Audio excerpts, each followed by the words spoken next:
Here's a household hint. Wrap aluminum foil around the stems of your bananas to keep them from ripening too quickly.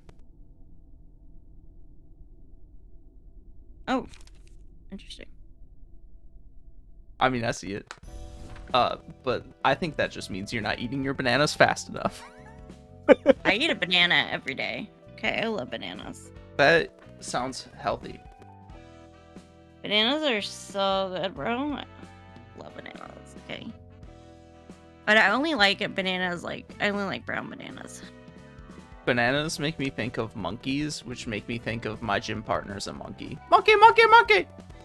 Oh my God. I haven't thought about that show since I was a child. Oh my God. It also only ran for like 2 seasons.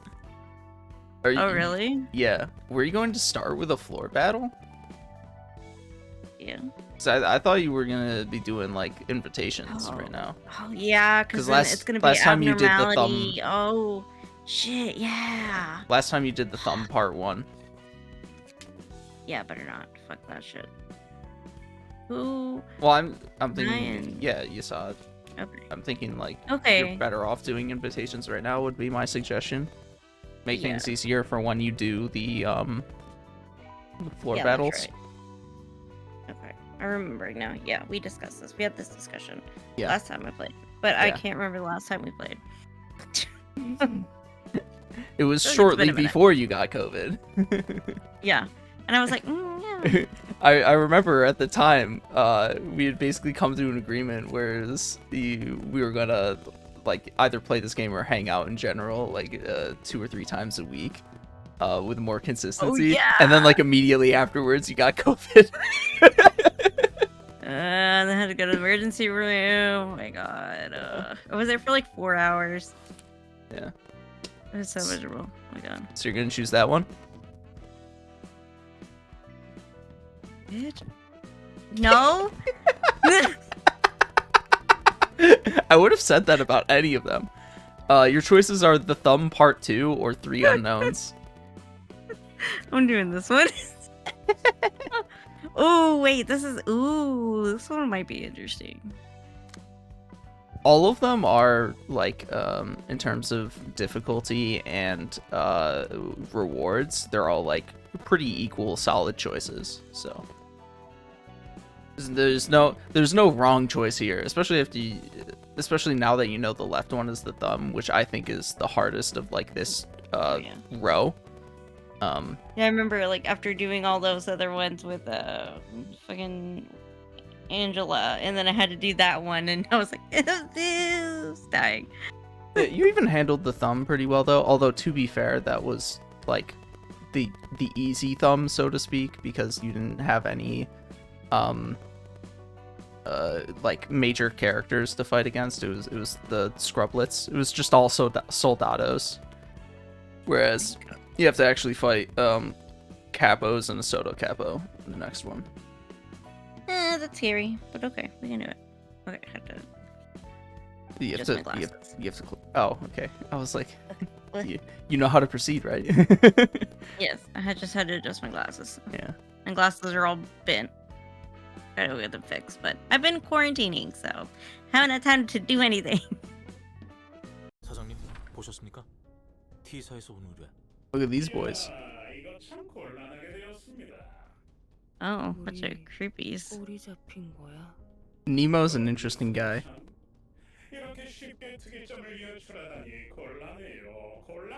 I don't trust that bitch. 그래도 결국 푸른 잔향 말대로 되었고. Fun fact about Bada, by the way, he is the brother of, I think, San.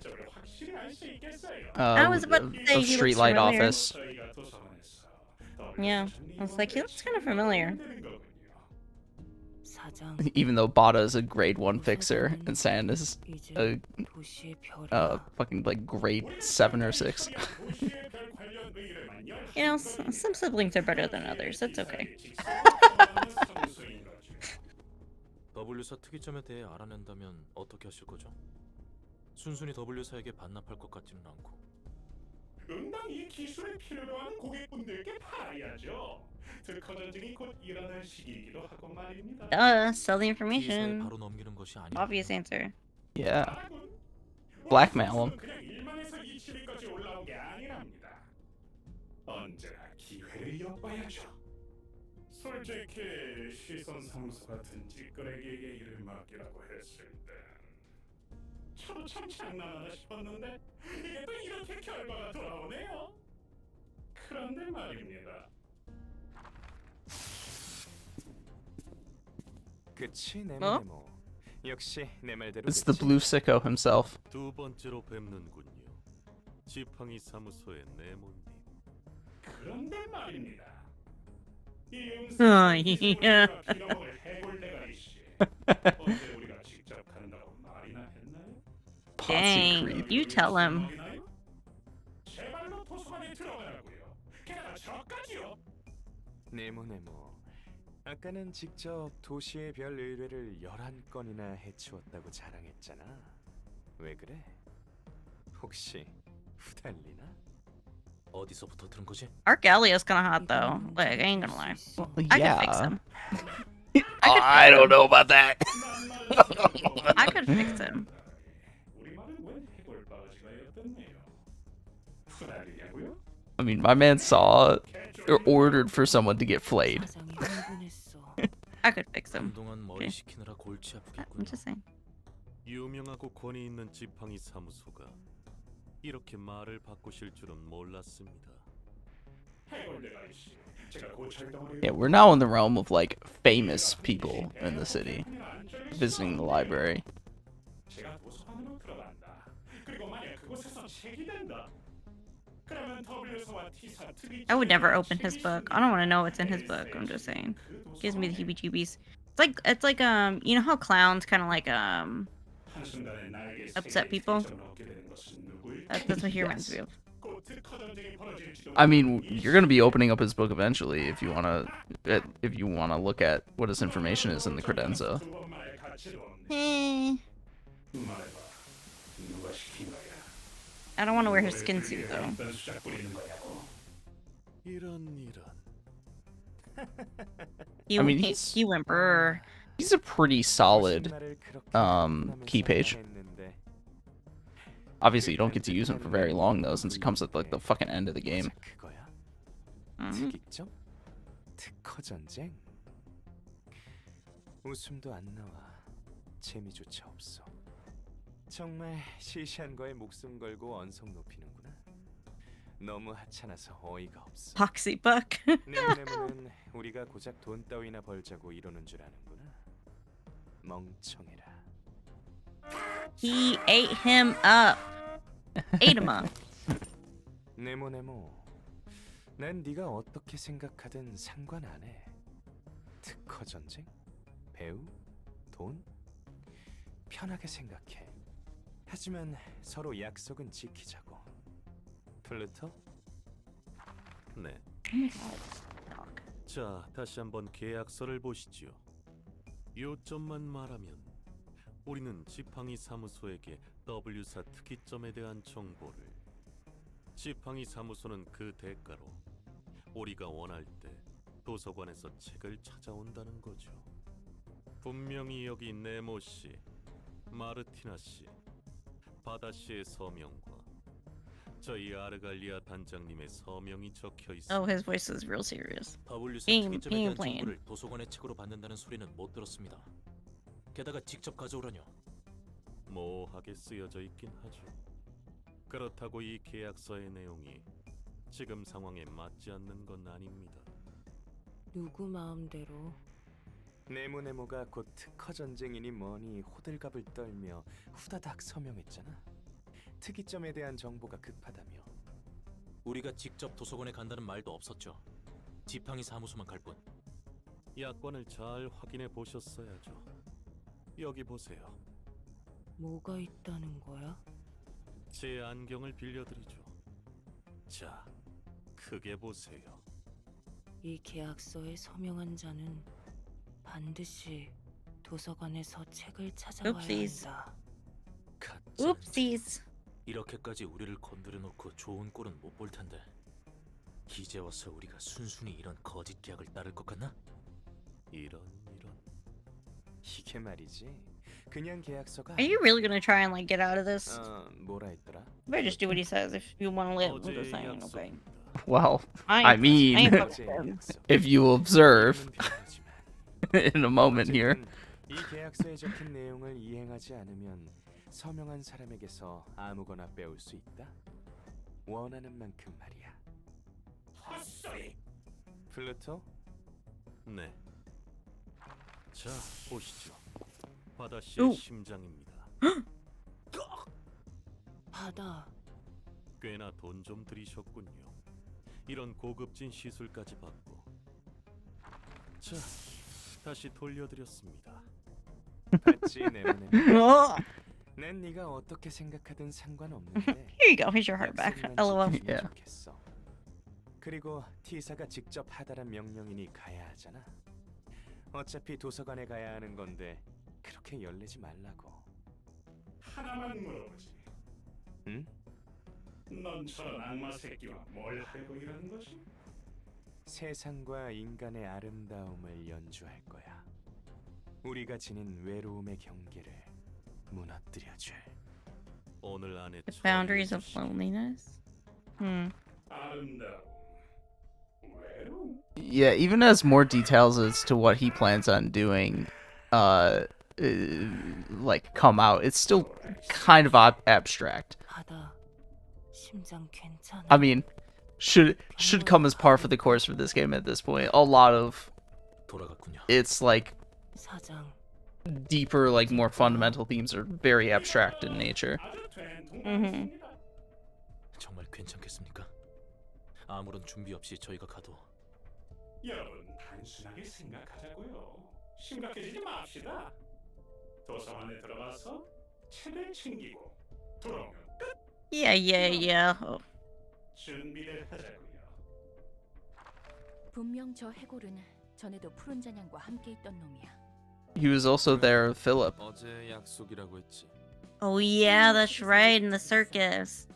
일반적인 Yeah. 계약서처럼 보이지만 불리한 조건 같은 건 작게 He 적어둔 manipulated Philip 확실한 into 건지는 distorting. 모르겠지만 그 Well, 안에 nah, 생각이 not exactly. It was still Oswald that was predominantly responsible, 실제로 but 보니 더 악질이네. 저렇게 사람을 이용하다니. So these bitches everywhere. 그렇지. well, yeah, 저런 식으로 이용하는 놈이 한둘은 아니겠지만.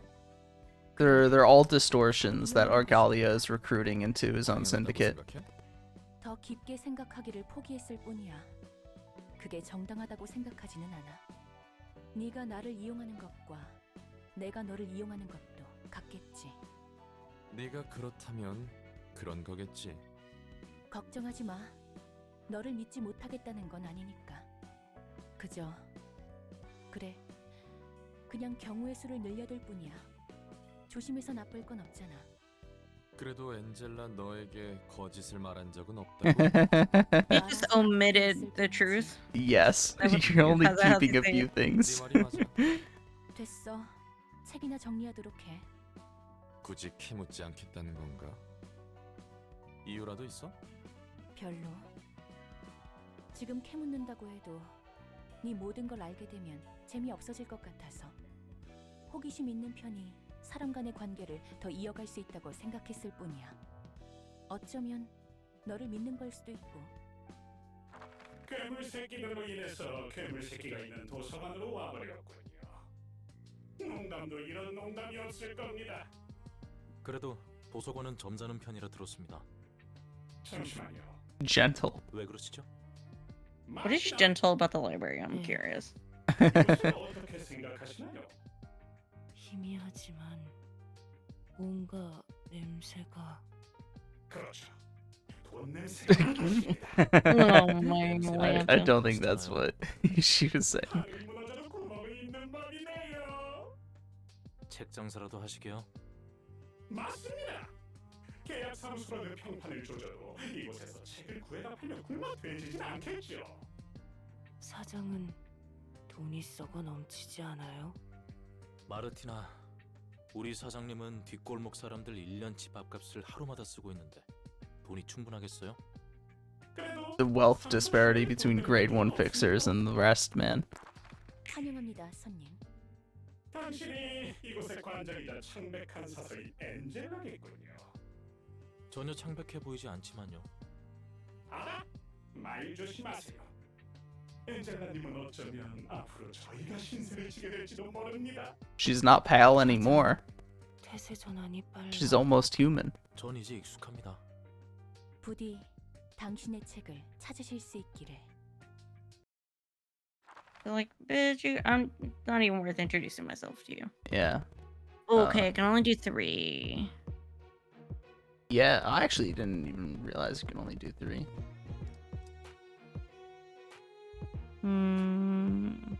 Your choice, really. The one you would want to swap out for the other 2, if anything, would be Kinsley, with Rose's page, but it's your choice. I doubt it would make much of an impact. Who's Rose? This one? Kinsley has Rose's page equipped. Oh, okay. Yeah. Let's see. The other 2 are Philip and Bamboo-Headed Kim.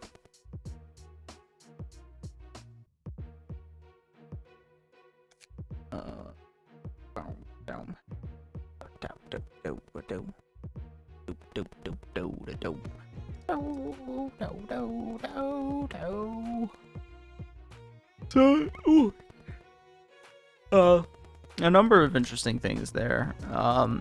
The Kane office here is a contract office. What they deal in is contracts. They write and mediate contracts between groups of people. They're a grade 1 office with, I'm pretty sure it's Nemo and Bada are grade 1 fixers and Martina's a grade 2 fixer. And obviously they make a fuckload of money off of it. But it's not, well, it's a pleasure to meet you. I believe we'll be seeing each other quite often. I don't know about that, not if we beat you up once. And so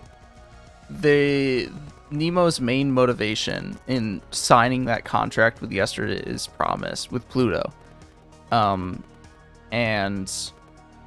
all the stuff surrounding the library is patent wars, and that the library has information on the Singularity of Lobotomy Corporation.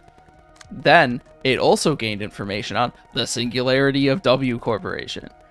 And Kane Office works often directly for T Corporation, so they have information on the Singularity of T Corporation.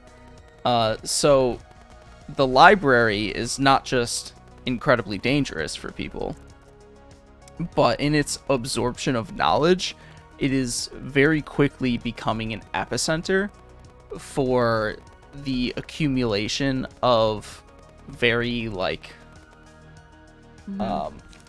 for secrets, basically. And expensive ones at that. And so it was described somewhere else at one point, but basically if you as a third party can obtain information on how a singularity works, actually I think I'm thinking of something else when I said this mentioned before, but if you obtain information on how singularities work, you can sell that either to the corporation that uses singularity or to another corporation for major buckaroonies. And so that is effectively what Nemo is trying to accomplish. He was trying to, through the contract with Pluto and using the library as an intermediary in that contract, they didn't want to use the library as an intermediary, but that was the terms of the contract was, at least as far as they knew, it was they will get information about W Corp, and in exchange they will get books from the library to give to Pluto and Argalia.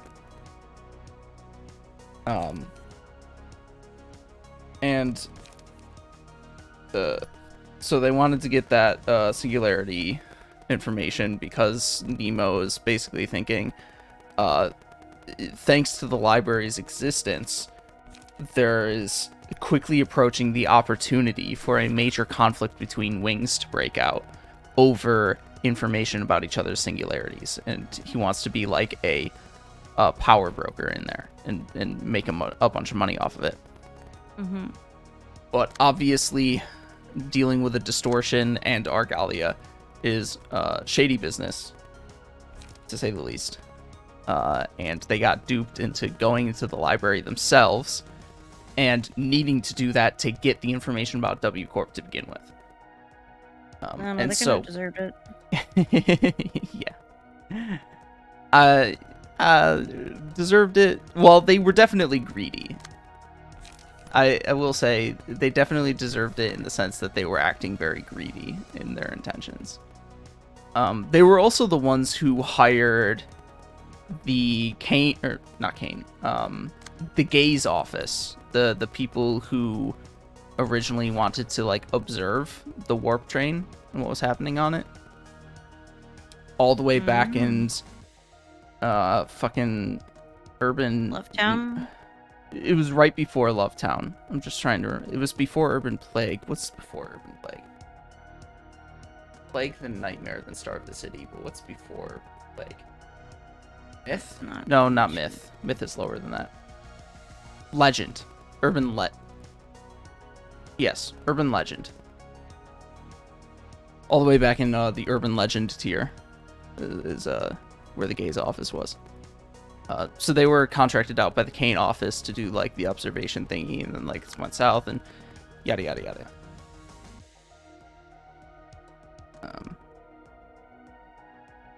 Then you have the conversation between Roland and Angela, where it's like Angela's coming to trust Roland. And I've already forgotten the details of the conversation that would have interesting things to comment on that I would need to look at the specific dialogue for, unfortunately. Of course, nobody rolled any high numbers, so I'm like... Yeah, you got pretty unlucky speed die this first round, especially in comparison. It's not so much that you got unlucky speed die as they got lucky speed die. Yeah. But there's only 3 of them. It's not... They do have a lot of health, but I think that's just upscaling for difficulty. It's not that rough of a fight.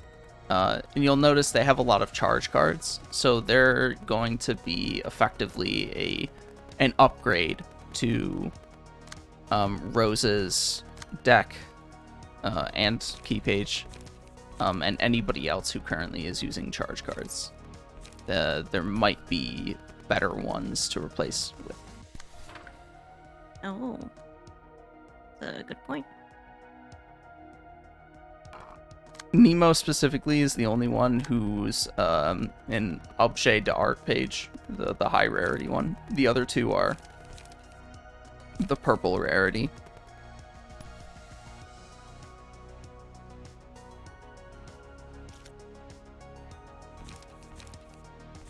The abilities that come with their key pages are also better than Rose's abilities, because Rose's are all percent chance to do some amount of extra damage upon hitting someone, whereas these guys, all of their abilities directly engage with the charge mechanic in some way. They're better and better for that type of deck. And generally speaking, this probably would be the best first choice of battle for this tier. The battle is not particularly difficult. You get good key page and cards out of it.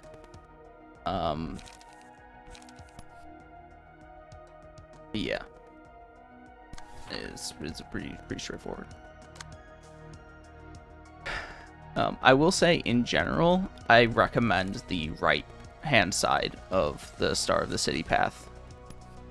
I'm not necessarily sure if it's a good idea to go to just gun down the right-hand side without like trying to balance it across the rows a little bit. I'm not sure I've ever done that. But when I think about the rewards, there is definitely an appeal in doing that. Because the right-hand path is probably the easiest overall. Is definitely the easiest overall. Okay. Well, we'll see. We'll see how it goes. I'm glad I picked the right hand And- side. I was kind of scared because you're like, oh, you're Well- picking that one, and I was like, oh. Well, that's like I said, all of the ones in the first row there are relatively similar in difficulty. I'm just thinking like, especially as you get into the second row, and certainly for the third row, the right hand side is easier. The choices kind of depend here and there what's more or less difficult, but the right hand side definitely overall is the easiest. And you get good solid rewards for it too, especially one reward in particular.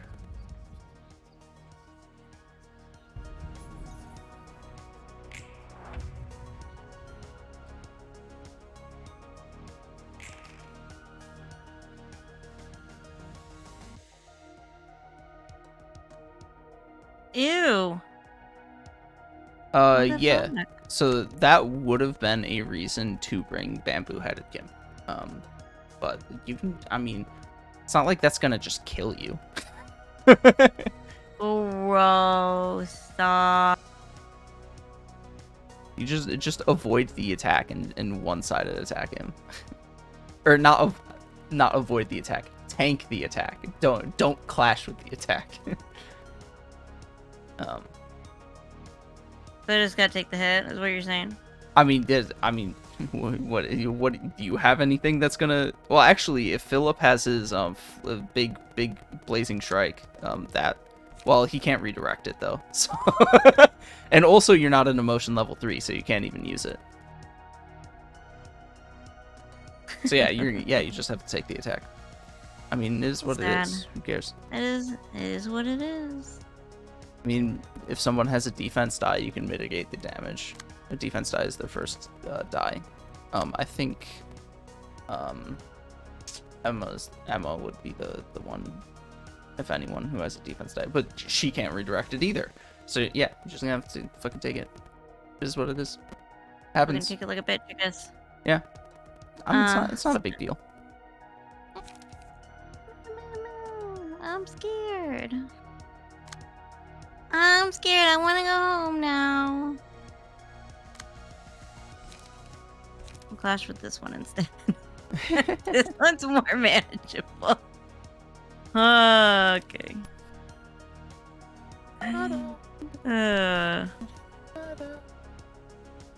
Oh, just eat shit. Okay. Eat shit and die. Well, not die, but just eat shit. No, 7 to 13. I'm trying to think if I have anything else to comment on this battle, but I don't think so. Might just have to use Feather Shield again. So we're gonna get into our daily facts. This really is going to show like how much catching up we have to do, because that one I previously stated was for Saturday and Sunday, the February the 24th and 25th. Oh wow. Or was the backside of that one, I should say. So Oh, goodness. that's how long it's been since last time we did it. Today being March 8th. Oh, I can't read it. So, next up, we got our Did You Know for Monday, February the 26th. Most of the non-CGI images we have of the Milky Way galaxy are actually of another spiral galaxy called Messier 74, or Messier. We can't take a picture of the entire Milky Way spiral from the outside, because it's about 100,000 light years across, and we're on the inside. So that is actually kind of interesting that we have these images of another galaxy, and we basically say that's what the Milky Way galaxy looks like, even though it's not actually a picture of the Milky Way galaxy. That's wild. That's actually pretty wild. I mean, that's just Well, how that's it goes. what You this can't take a picture of something you're on the inside of. True. Yeah, it does kind of work like that. And what, you think we're gonna be able to send a satellite out like beyond the edge of the galaxy? Fucking no. It would quite literally take 100,000 years if it were traveling at the speed of light. So that's not happening. Then we got a spelling bee. Choose the correct spelling of this frequently misspelled word. The word is apparent. The first spelling is A-P-A-R-E-N-T. Then there's A-P-P-A-R-E-N-T. And then there's A-P-P-A-R-A-N-T. So the three choices are 1P E-N-T, or ends in E-N-T, 2 P's ends in E-N-T, and 2 P's ends in A-N-T. Is it the second one? It is, in fact, the second one. Good job. You know how to Oh, spell. wow. One thing you are not is dyslexic. I try not. I try. I try to not be dyslexic. I really do try. Maybe neurodivergent, but, you know, I try not to be dyslexic. Okay. Bam! Got lasered. God, lasered. Blammo. Blammo. Fucking blammo. Oh, that's so funny. You like didn't even take. You barely took any damage from it too. Ding. Ding. Ding. Oh, request might be a good one to take for the twice as many books. Oh. Uh, That's what I meant by books. I was like, what Yes. does it mean by resolve twice as many books? I was Yes, like, your rewards for defeating opponents in this game are books. my dumbass. Yeah. That's So- when that's when you know it's been too long since played this Yeah. game. Okay. So to resolve the most books possible, you're gonna want Yasad there to take down basically either target or take down one person at a time. You can share the love as to who you're attacking, of course, still. But whoever you attack first on this turn is going to be the first one you need to kill, and so on and so I'm forth. sick of this motherfucking charge beam. I mean, think of it this way. At least he's only using, like, one attack when he does it, basically. He's using 2 cards, but the other one is, like, cheap and, you know. Oh, okay. You guys are fucking jackasses, but okay. Damn, you can only use 1 card this turn.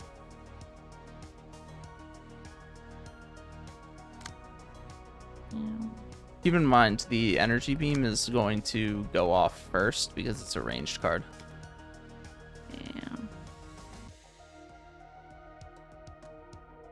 Yeah. Did you know the blue shells were added to the original Mario Kart because the game had processing issues when multiple racers were grouped together on the track? They ended up balancing out the game and made sailing ahead in first place a lot less boring.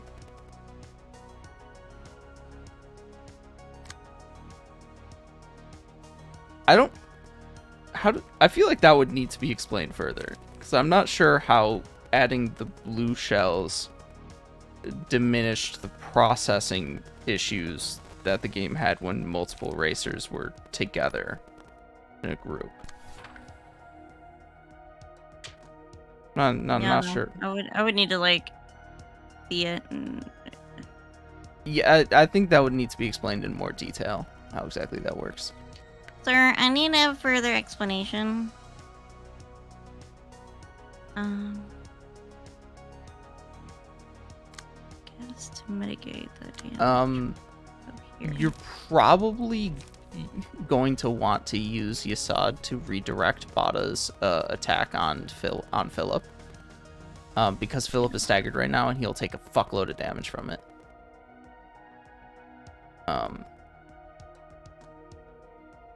Like, even if your other 2 people get hit more, you need to use the 8-speed die to redirect it. Yeah, I'm using. Oh fuck. Yeah. Even if the 2 that are currently not staggered get hit more, it's still preferable to the person who is staggered getting hit.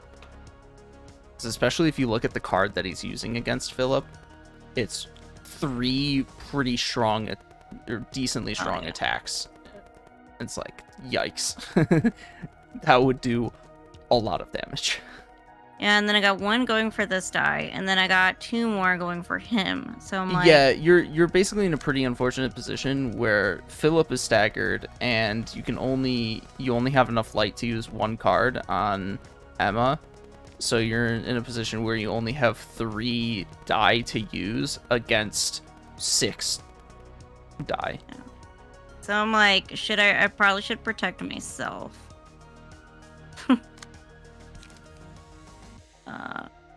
Hey, it happens. Riddle me this. I can't be bought, but I can be stolen with a glance. I'm worthless to 1, but priceless to 2. What am I? Blammo. Max damage though. Oh, what the fuck was that attack? Fucking look like It was part of his animation. fucking look like a fucking wrestler takedown. Staggered. Sorry, Max. Hey, at least they can't throw off a whole lot of attacks this round because now they don't have any light, or at least the attacks that they can throw off are weak. And also, Bada only has 2 stagger resist, so you only need to hit him once, and you don't have to worry about his second attack.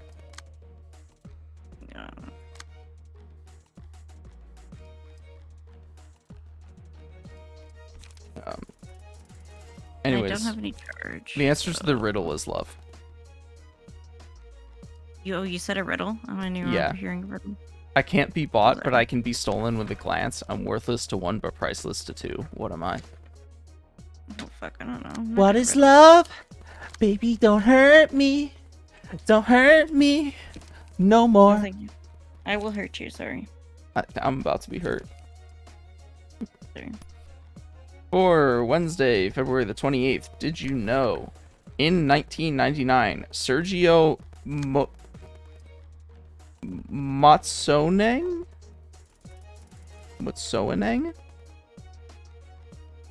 Sergio Motsoeneng ran part of the Comrades Marathon, then went into a mobile toilet to switch places with his twin brother.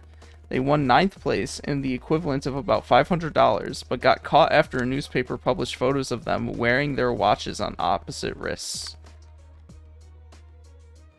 Maybe he just switched what wrist he was wearing his watch on while he was in the bathroom.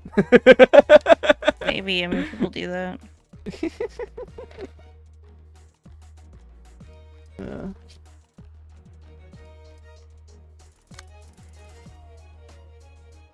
Did you know Louise Estes? I think it's Estes.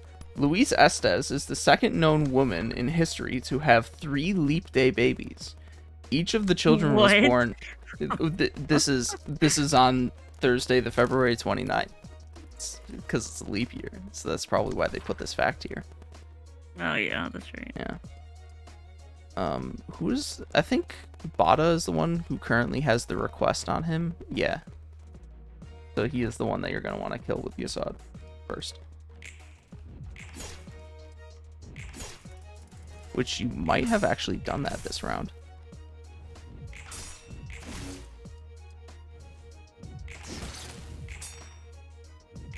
Oh no, never mind. I didn't see what card you used for your second attack. I only had Overcome that prices. 0 cost card, so Yeah.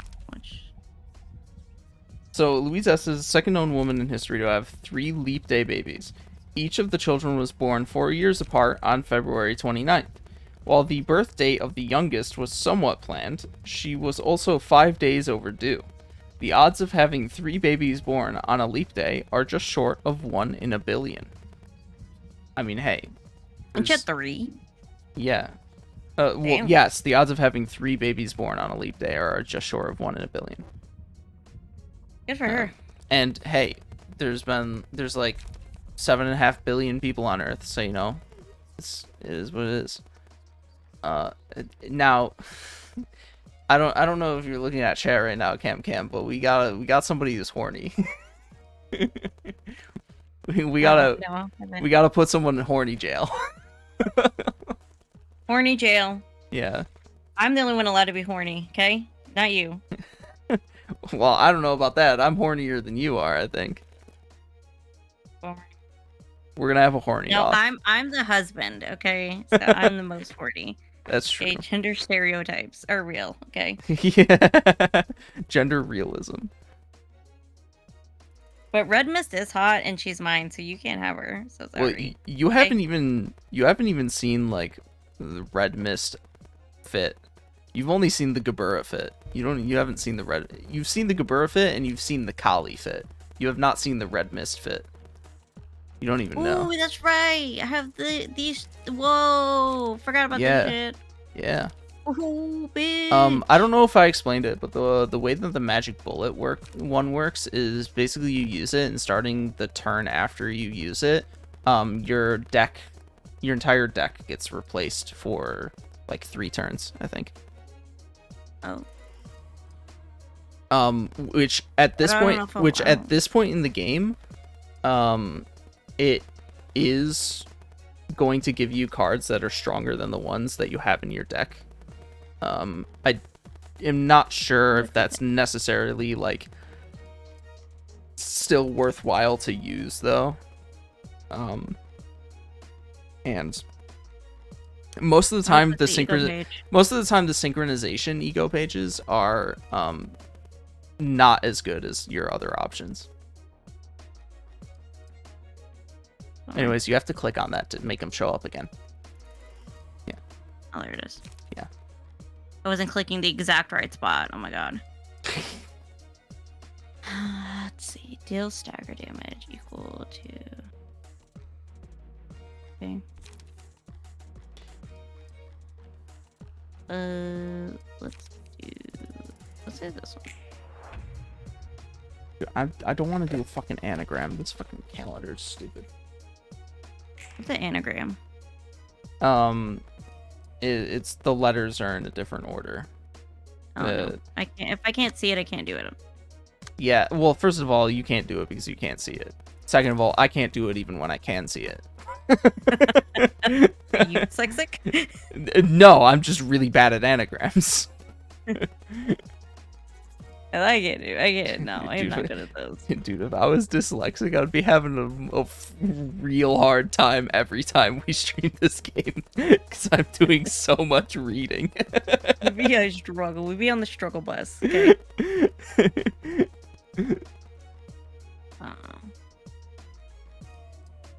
Let's see. And the dyslexic allegations have always been levied at you because you have had a far more difficult time reading when playing this game than me. Words are hard, okay? You also have a tiny ass monitor. True. I'm sitting here. I'm sitting here now in the game with the game in 4K, showing you the like. I'm sending to you a 4K image that you cannot render because your screen is not 4K. Must be nice. Oh, you know what, bitch? I'm gonna get your ass. I'm gonna get your ass. This blazing strike, motherfucker. Yeah, get him. Fucking get him. Fucking get your ass. I'm sick of your ass. Freaking Sadako. Sadako ass like a motherfucker. Ready up. Hoorah! Ooh, yawn. Hoorah! And then I want Yasad wireless. to get this little bop bop. Do you know who wireless? Huh? Do you know who wireless? No. I'm gonna interrupt your turn real quick to show you who wireless. How dare you? You whore. Who wireless.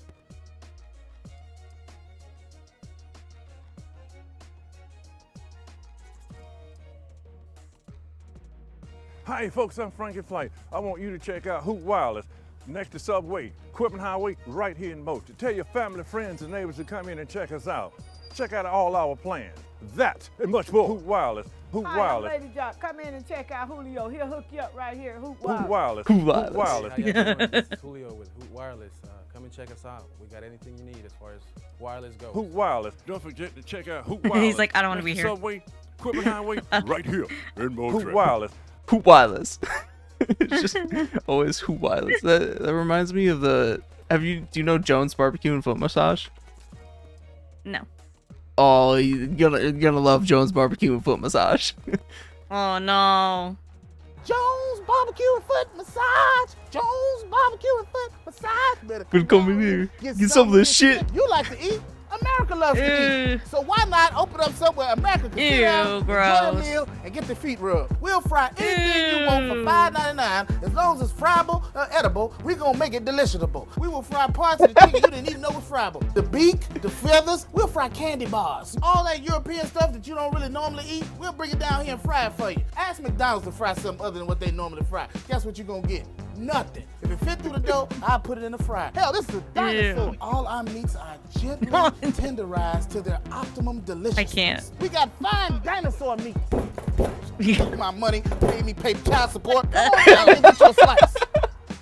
Once they get your social security number, it's over. Motivated, motivated, motivated, motivated. So friends, let's just decide you don't want no barbecue. Well, Wait, hold on. What are the sauces so that he friends, has? Chinese, white, Foot. medium, barbecue, foot, mild, sweet, Dijon, and hot. You let's can't. just decide you don't want no barbecue.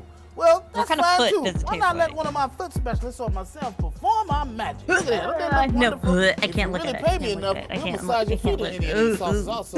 Sex is the rule down here. Jones, good ass barbecue and foot massage. So go ahead and give me a call or find us on the worldwide internets at the new website. That's JONES big ass truck rental and storage.com / Jones. Good ass barbecue and Oh foot my massage god. I can't. This is too much. Stop HTML. 52? Did you hear me call number 52? Jones Barbecue Foot Massage. Jones Barbecue Foot Massage. Better go What down here. a- Get some of this shit. That is too much, bro.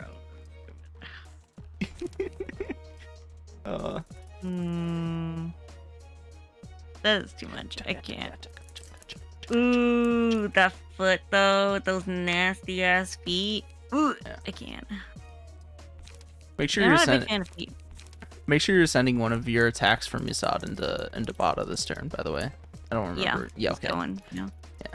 Gonna bop him. Well, hopefully that kills him.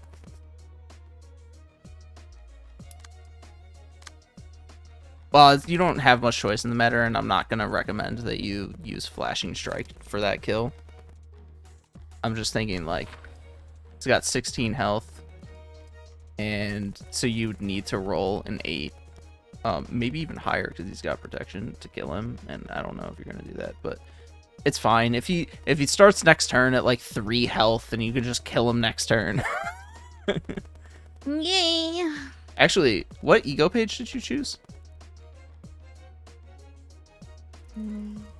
How do I see? You select a die, and then you click the thing in the that thing. Oh, you chose regret. I was thinking if you chose the mass attack one, I forget what it's called. Then you could have used that, but it is what it is. To switch back, you once again click the books in the bottom right. But you have to select a die first. Yeah, there you go.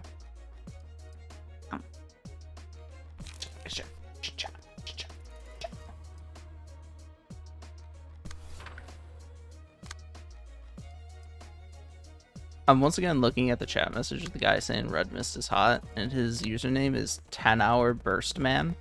And I'm thinking, if it takes So you he's 10, chronically horny. yeah, if it takes you 10 hours to burst, man, you got some issues. He's on a prolonged edging session. I mean, I don't kink shame. Okay, Maybe- do whatever you feel is right. Maybe he's the real gooner. He is a real gooner. Food Squad rise up. Rise up. Yeah.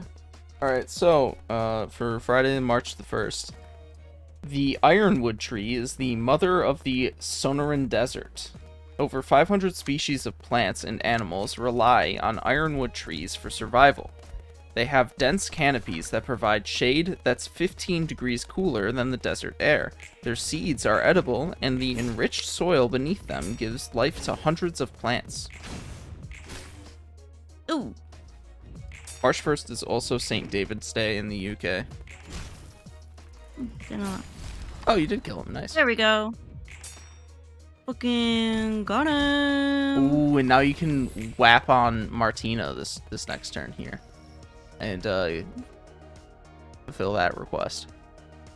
Oh, fucking got him, bitch. Fucking got your ass. Nemo saying it's all right. I am still perfectly fine. Nemo, shut the fuck up, you bitch. Yeah. A flying sword would be enough to kill Bada there, yeah. Oh, she's. Although, you want to make sure that that is the first attack that Yasad does this turn, because if you don't, you will not fulfill the request. I'm so calling it should be the 8. Yeah, it would either have to be the 8 or you would have to do no other attack with Yasad this turn.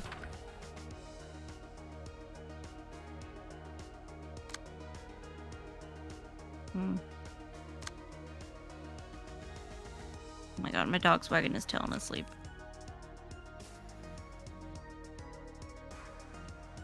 The anagram was it gave you the words an aisle, and apparently you're supposed to rearrange them into is a lane. I'm just gonna say it. That's a pretty lame ass anagram. That's pretty fucking stupid. All right. Here's a money saving tip. Unsubscribe from all those. Money saving tips. Yeah. Unsubscribe from all the pesky marketing emails you get from your favorite stores. This will help you avoid buying things you don't need just because they're on sale. What? Who is buying things that they don't need based on the marketing emails? That's actually what I want to know.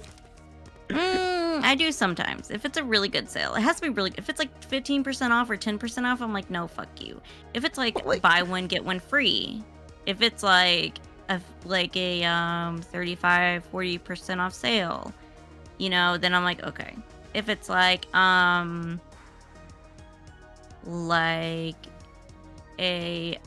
we have new styles in.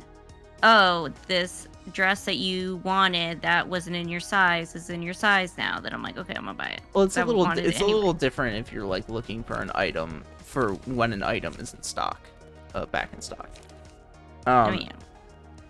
But all of those emails go straight to my fucking promotion folder in my email, and I either never look at them or I fucking ignore them outright. Yeah, I do a lot of online shopping, so I'm like, sometimes I'll look through them, and I'm like, if it's a good deal, like I said, I'm like, okay, I'll buy something. Hey, but I do all my shopping online, but I don't fucking do that. But if it's like a not so good deal, then I'm like, no. Then again, almost all of my clothes are hand-me-downs that are like multiple years old, at a minimum. Yeah, so. You and Ood need to like buy some new fucking clothes. Ridiculous. Okay, and then I'm gonna have like multiple closets full of shit that I don't wear. Like there's no point in that. Like donate them. Donate your old stuff. Sorry, get a new wardrobe. I'll continue wearing my old stuff. It's not a big deal. Who cares? You're a big boy now. Get new clothes. I am perfectly fine with wearing the same Pink Floyd shirt that has been worn by all of my siblings for the past like 20 years. How many holes does it have in it? Only the sleeve. The cuff how of frayed the, is it? the How cuff of, stretched out is it? the cuff How of the sleeve discolored is a is little it? rough. It's very discolored, but I wouldn't say discolored. It's very faded. and it's a little stretched out, but it's perfectly functional. It's not worth replacing. I use it as pajamas all the time. Don't you me? It's like literally true.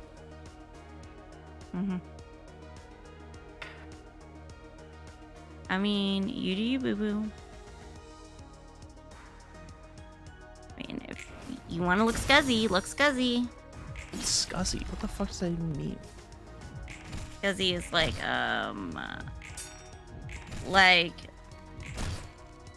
kind of looking like a bum, like wearing like. Yeah, I'm fine with looking like a bum. I don't look like a bum at work because I actually wear like, you know, business casual, but I'm fine with looking like a bum at home. Well, yeah, at home is different. Well, yeah, that's. Do you think I'd go out on the regular? No. Okay, good point. I forgot. Yeah, I forgot he's a bisexual gamer boy who stays home. My bad. Not bisexual, but the other stuff is true. 특허 전쟁이란 건 꽤 치열한가 보네. 그렇지. 이 도시에서 돈을 벌 수 있는 수단 중 제일 확실한 게 Technocratic society. 그 기술을 위해 특허 전쟁을 벌인다지만 대개는 이기든 지든 간에 양측 다 좋지는 않아. 이겨도 손해인 거지. 잘 대처하지 않으면 모방하는 기술이 나와 권리를 잃거나 시간과 에너지를 많이 쏟아버리니까 결국 저런 녀석들만 돈을 버는 격이야. 뭐 그래도 보는 견해에서는 재미가 쏠쏠하긴 해. 흥미로운 이야기가 많은데 이야기 좀 해줄까? Roland's only like 33, but he's so full of stories and wisdom. 알사도 특허 전쟁에 참여한 적이 있을까? 글쎄, 들어본 적은 없는 것 같네. 용병을 다루는 곳은 적지 않지만 알사는 중에서도 특출난 편이니까. 그럼 알사가 다른 날개의 특이점을 노릴 경우는? 그건 모든 날개가 똑같이 생각하고 있겠지. 보통 자신의 특이점만 사용하는 날개는 드물어.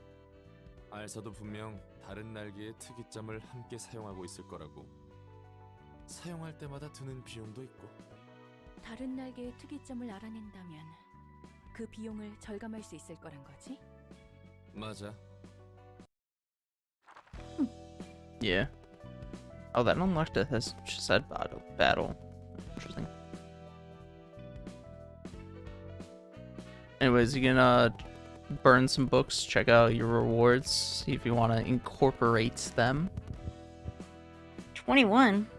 Oh yeah, you never burned the thumb books from last time. So it's over it.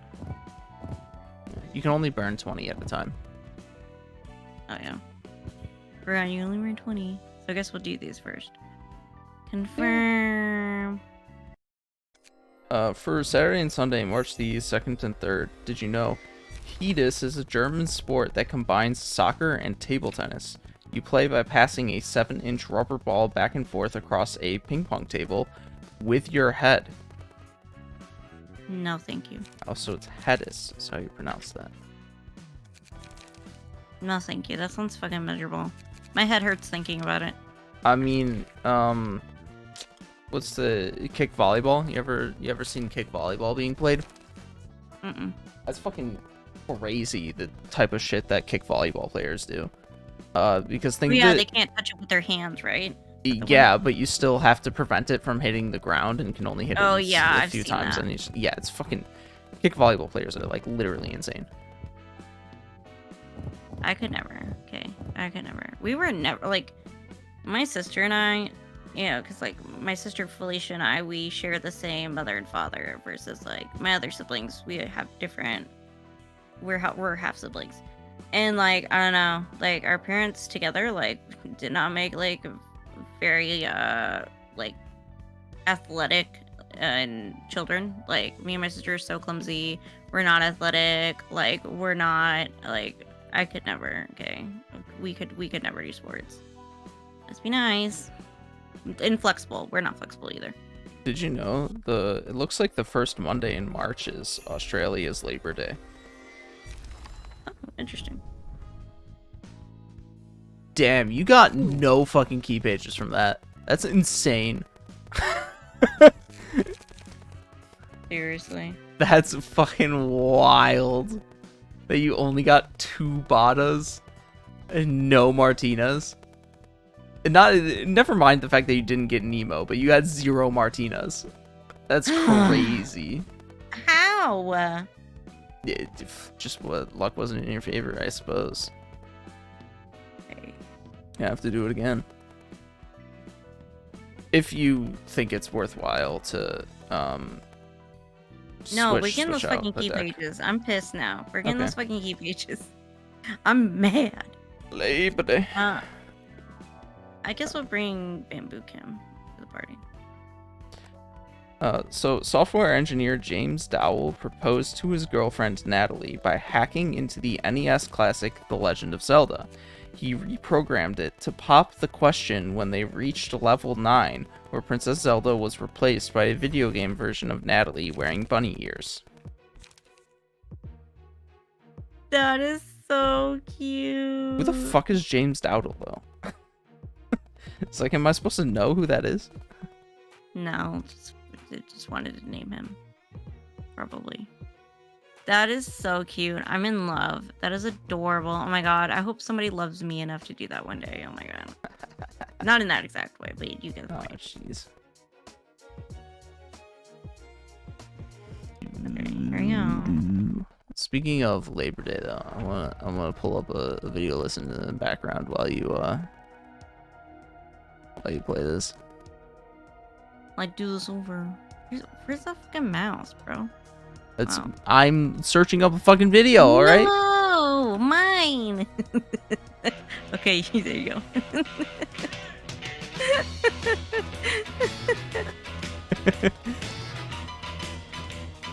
You're not allowed to share, okay? Yeah, I know it's technically your mouse, but you cannot have it. Actually, one thing that makes me curious is, I'm gonna turn the video down a little bit. Is the DPI a little different than usual now that I'm using the 4K monitor? Which is to say, is like the movement speed of the mouse different than usual? Staten Island. How you doing, Staten Island? Hey, welcome to the No. program. I mean, it's like a little, That's like, right. The only show on Staten Island that answers the is most it serious different? No, it's question smaller. ever. The like the What's cursor cooking? is smaller. That's right. Now, Yeah. my name That's is true. Jeff. My name is. But like, Sam. it does look That's right, different. Jeff and Like, Sam. it And looks we're in the brighter. back lot You know of what I mean? studios here today. Yes. That's right. We're The you quality know, is like nicer. an industrial setting, and That's right. we're trying to get some food, and we're gonna give you some tips, That's and right. then we're gonna receive. But like, some it does. tips. It is How about moving like Labor Day? a tiny bit Hello? slow, but Hello? like. Caller, we seem to be interfering. Pass interception interference. Listen, what you need to do is make sure. were you watching the football game? That's a story for another That's time. the story. Hello. All right. I have to go now, guys. Thank you for Oh, calling. my head just. Have a great holiday weekend. weird. Get cooking out there. That's right. And as you can see, we got some assorted things over here. Assorted goodies. The tool of any great chef, The the spatula. That's right. This Spatula. can be used absorb a impact. variety of different Gross. ways to That's cook. right. We got tongs, Absorb Also my known as dick, grabber. bitch. and we got our fruity juice. Fruity Over here juice. For fruity fellas. That's right. Now, here's the thing. I want. Say We got another booty caller. juice. Caller, you're on. Fruity What's cooking, juice. Caller? Oh. You know those like Caller. shitty What's plastic cooking like this weekend on Kool-Aid Staten Island? container things? Hello. Uh-huh. Yeah, it's those. You're Hey, on the caller. air. What's cooking? They're like entirely plastic, and you have to like tear off Hello? like a plastic tab at the top to get in them. Yeah. You just took a meat. Oh yeah. Okay. Are we cooking meatballs? No, we're not cooking I meatballs. wish. My grandmother cooks the I meatballs. wish we Thank could. you. I wish maybe this weekend. Are you cooking meatballs this weekend? What's he calling? What's that? Maybe. Are you okay, caller? Well, you know, we don't have chicken Cola? today. We got hot dogs. Yeah, we got some beef franks. Oh my god, Let's is actually talk YouTube about like these for a second. recommending These are like state of small the art streamers beef to you? franks. No, I've been watching this guy for a Keep in long mind time. here, you want to make sure you get state of the art. No, I'm just talking about in general. Kind of depends, but generally speaking, no. I'm getting like tons of small streamers like recommended to me, like people who only get like Am I right? one or two. Oh, like, actually, you're right. I have been seeing those show up in my recommended. Yeah, and speaking of, there's one in this video right now. Not a streamer, but a 30-minute video with 3 views. Got some wins against tier 1, tier 2 opponents in Yu-Gi-Oh! The title seems like it's longer than that. It's cut off at that point. Cooking Good on for Staten them. Island. That's right. We want to know what foods you like From to cook. Be on Awesome Labor Day. King. What are you doing for Labor Day this year? Love Because that. we know what we're doing. We're going to be making some hot dogs and some other fruity things like that. But we got a lot of different things that we want to talk about, including some of the worst foods that you could possibly That's make. right. There's a lot of foods you can go to barbecues and just be disappointed at the foods that are presented at you. We don't want that to happen to you and your friends this weekend. We want to make sure you guys eat the best primo food out there. Excuse me, I just got a Primo food out there. Excuse me, I just gotta. I got a All call. I His, know mu- is he had a fake mustache on and it fell off. How do you cook your hot dogs? Do you cook your hot dogs on a rock, in the plate, in the sky? Look, if there's not brisket at a barbecue, I'm not going. I'm so sorry. I need a brisket. You cook them on a river. I need a brisket. I need a What happens is sausage. The best thing Okay. I find to do is cut them in half, and then cut them in half again. So what's going on here is there's this cable broadcast network. This video was from 12 years ago, but there's this so I don't know if it's still around, but there's this cable broadcast network on Staten Island where this streamer like still currently lives.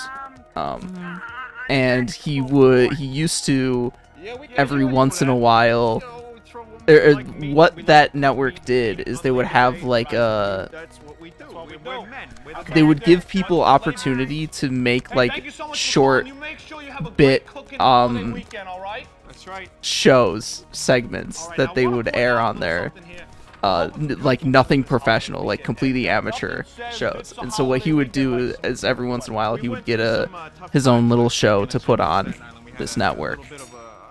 And so this one's a Labor Day show And you know, it was a little bit of a trying. where they're talking about cooking hot dogs. Weather this weekend on Labor Day. That's right. It's Labor Day weekend.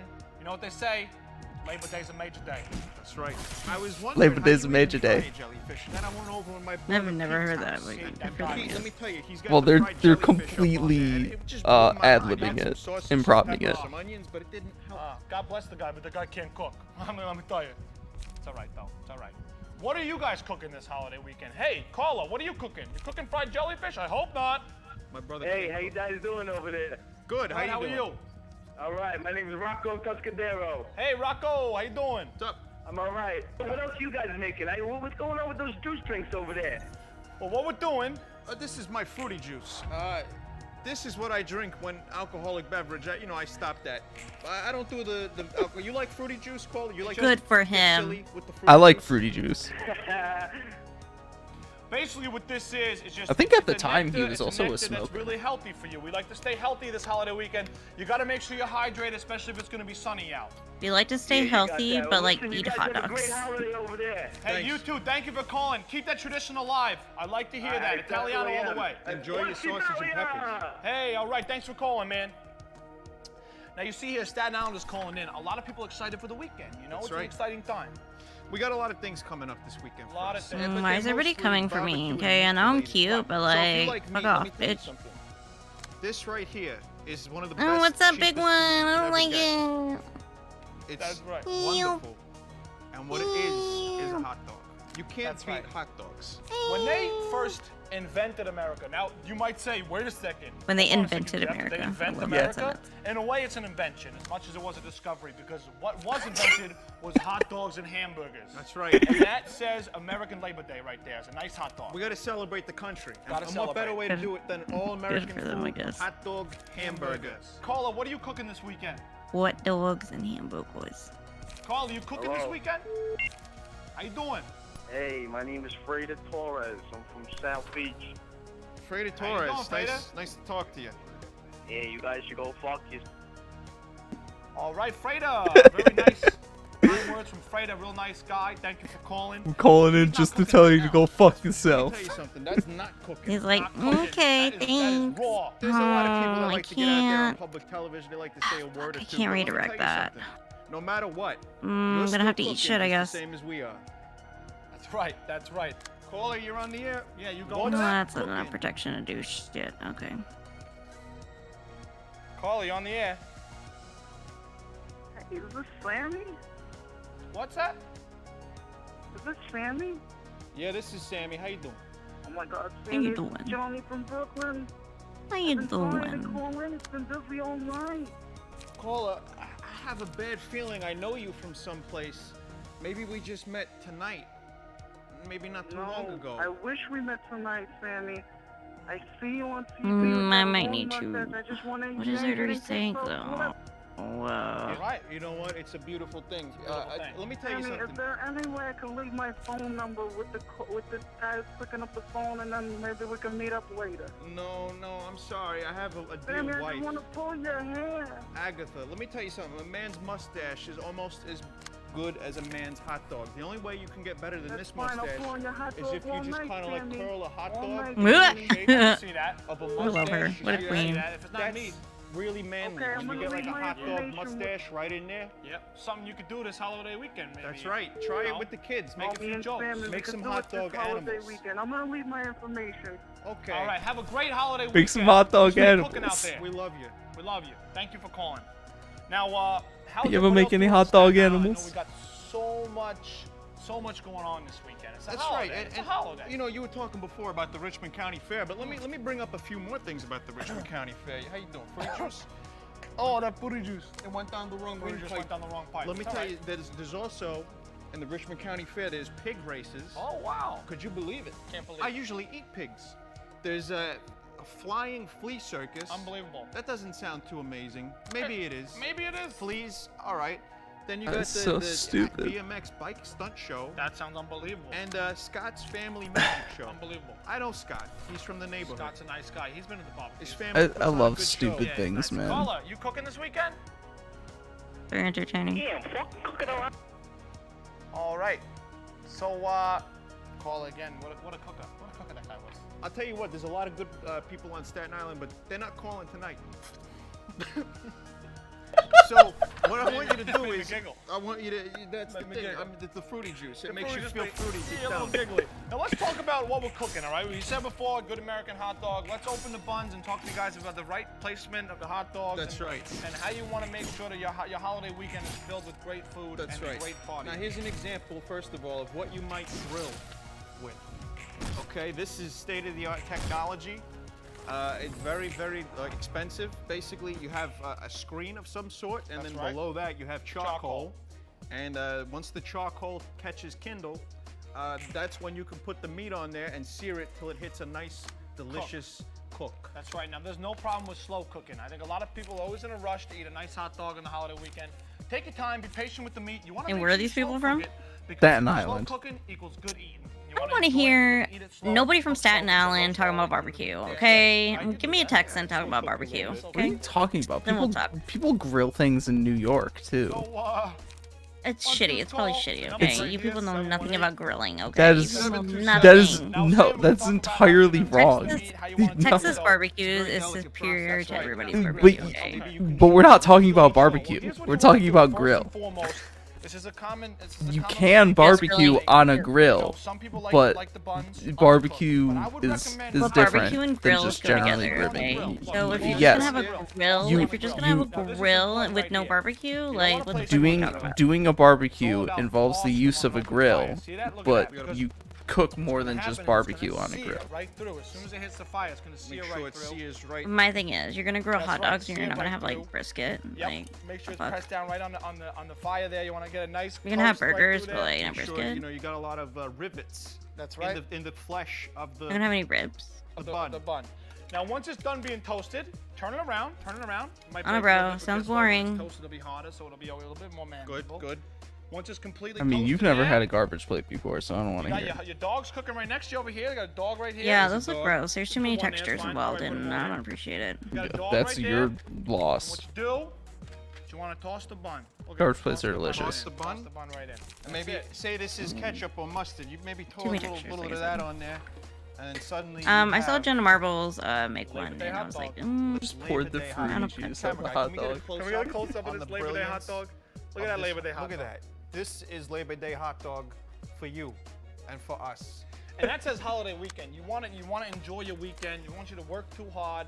I want you to have an enjoyable weekend. And That's right. What a big part of enjoying yourself is sitting back, relaxing, having some great barbecue food. And Carla, some tunes. what are you cooking, Carla? Hey, what's up, guys? It's Big Show from South Beach. Hey, how's it going, man? Good, man. And every holiday, you gotta get your holiday pizza. That's right. That's right. What kind? I don't know. Fucking regular pizza, man. Regular pizza, deep dish, whatever. You want to get tomatoes, sauce. That's true, man. I want to tell you a recommendation, okay? Oh, yeah? Here's what you want to do with that pizza. I want you to cook it in the oven, get it a little crisp, and then right when it's almost done, take it out, toss it on the grill for a minute. You're going to get a nice little charcoal What is this underneath. bitch It's going to be doing? burnt, but just enough to make it crispy. It gives a little bit of a barbecue flavor to your holiday tradition. What do you think? I agree, man. Barbecue pizza is the best. There you go. There you go. Ew, barbecue pizza. If you ever have a problem with cooking anything, especially during a holiday weekend, throw it on the grill. Game over. Yo, man, thanks, guys. Yo, and South Beach loves you. Don't listen to that last guy. That's right. Hey, thank you very much. Thank you for calling. We love South Beach, and we love all of Staten Island. Guess what? You're a nice cooker, man. Thanks for calling. All right, man. Take care. Gotta get those potato rolls. All right, that's right. Potato. Maybe we will. Maybe Thanks we for will. calling, man. A lot of nice callers coming in. That's actually. right. That's You nice. know, Very it's nice. good to see some love. And, there's a thing that we get sometimes. I don't know what it means. We get some Baba Booey. You know, I was expecting a Baba Booey from this I didn't know guy. what that was. Baba But this Booey. guy's a good What guy. does that Baba mean? Booey. Showing a little bit of love Good from guy. South What Beach. does that I love mean? South I don't Beach. know. Nice place. And you know what? If it is safe this weekend, you can go down. Well, like, Depending on what is that you some listen type to, of you want to make sure New I York thi- slang on it that I don't know That's about? Yeah, Like, yes, it's. That's I right. think he's Now, just you're probably making thinking at fun home, of New York Who are these guys? Do City. they really know anything about cooking? Okay. So confused. The answer is no.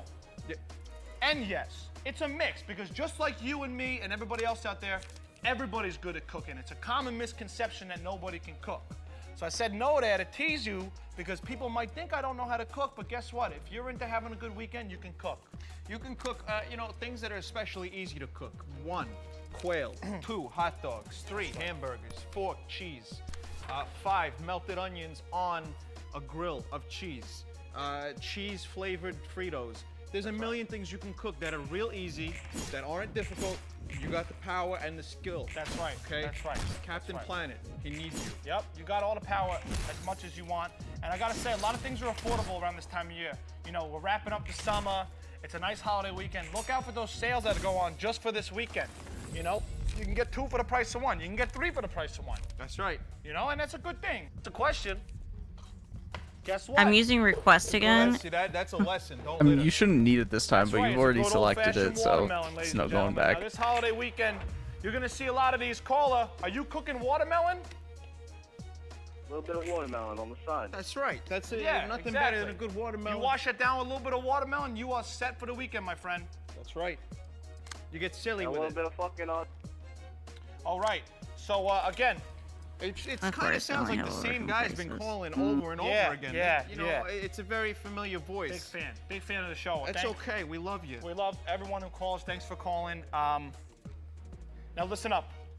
He said he wanted a little watermelon on the side. Now you guys might be thinking, what do I do with the watermelon? What's a good way to eat a watermelon? Here's what I'm gonna tell you. Got to get a knife of your choice. Careful, this is dangerous. This is very dangerous. This is very dangerous. If you're not a professional like us, because we have professional mustaches. That's right, that's right. You got a regular old watermelon like this. Now you want to check the watermelon, you want to make sure that it's tender enough to be cut. See, I'm checking it right now? That's right. Checking it, it's pretty tender, it's good, it's ready to be cut, which is good. You don't want to get it too ripe, you know. He's just Ready to slapping be it cut. with Make the sure your knife. is pretty strong.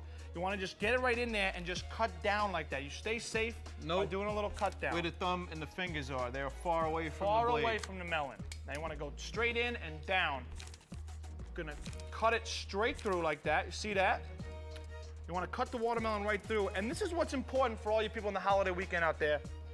You want to serve watermelon. It's such a wholesome fruit. It's so delicious. Nothing says this is a relaxing time than a little bit of watermelon. Am I That's right. And watermelon mostly is water. I mean, think about it.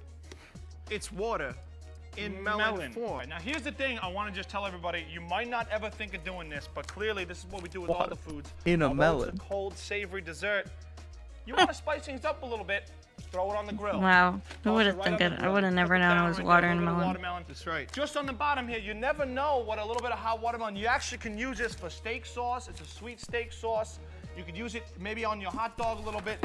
It's a sweet little addition to any type of food. I grill everything. I grill, fruit. Sometimes I grill little veggies. Kiwis. Squirrel. I don't even care. Whatever I it get is. fruity with it. Nutty. Whatever it is. You get nutty, but it's a good thing. It's a Did good you say thing. squirrel? Now, I want to Yes, make you sure did. everybody out there has Grill a squirrel. great holiday weekend. Are you Staten Wait, you Islanders mean having you a great don't grill holiday weekend? roadkill? We're pretty sure we're going to have a great one, and I want to make sure everybody watching No. right now has a great holiday weekend. But, You good guys for him, I guess. better have a great Labor Day. That's right. We had a rough week. Now it's time to enjoy yourselves. Enjoy yourselves. So get out there, get some food, get some watermelon, That's get some right. hot dogs, get some juicy fruit, and just enjoy. Enjoy yourselves. And before we go, I think it's time we sing our traditional Labor Day song as we leave you guys tonight. Sure. That's right. Now, we do this at every grill party. This is called Labor Day. Labor Day. Oh, Labor Day. Labor Day. Cutting some watermelon on Damn. Labor Day. We are not doing good this round. On Labor Day. And we're cooking some meats. Here on Labor Day. Labor Day. I'm catching squirrels and putting them on my grill because I am not doing well this time around. I don't know It's why. Labor Day. This holiday. The librarian has Labor maximum. Day. And what else is good for this day? Mustaches. Mustache.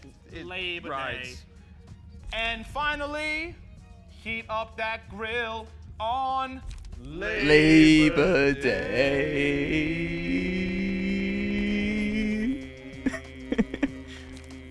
That's right, ladies and gentlemen. Thank you so much for watching. Have a great holiday weekend. You sing the song, you do the grill. Good night, everybody. You just got cooked. That's right. What's cooking, everybody?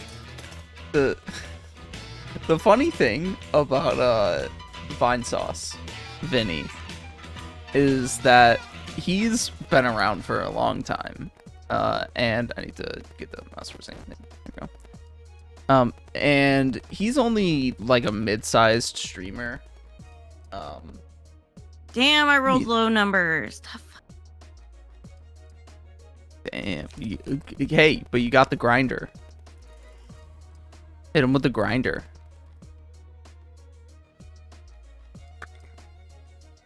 Ooh, excuse me. Depending on the cards in hand, Yasada is probably a better choice for throwing it out.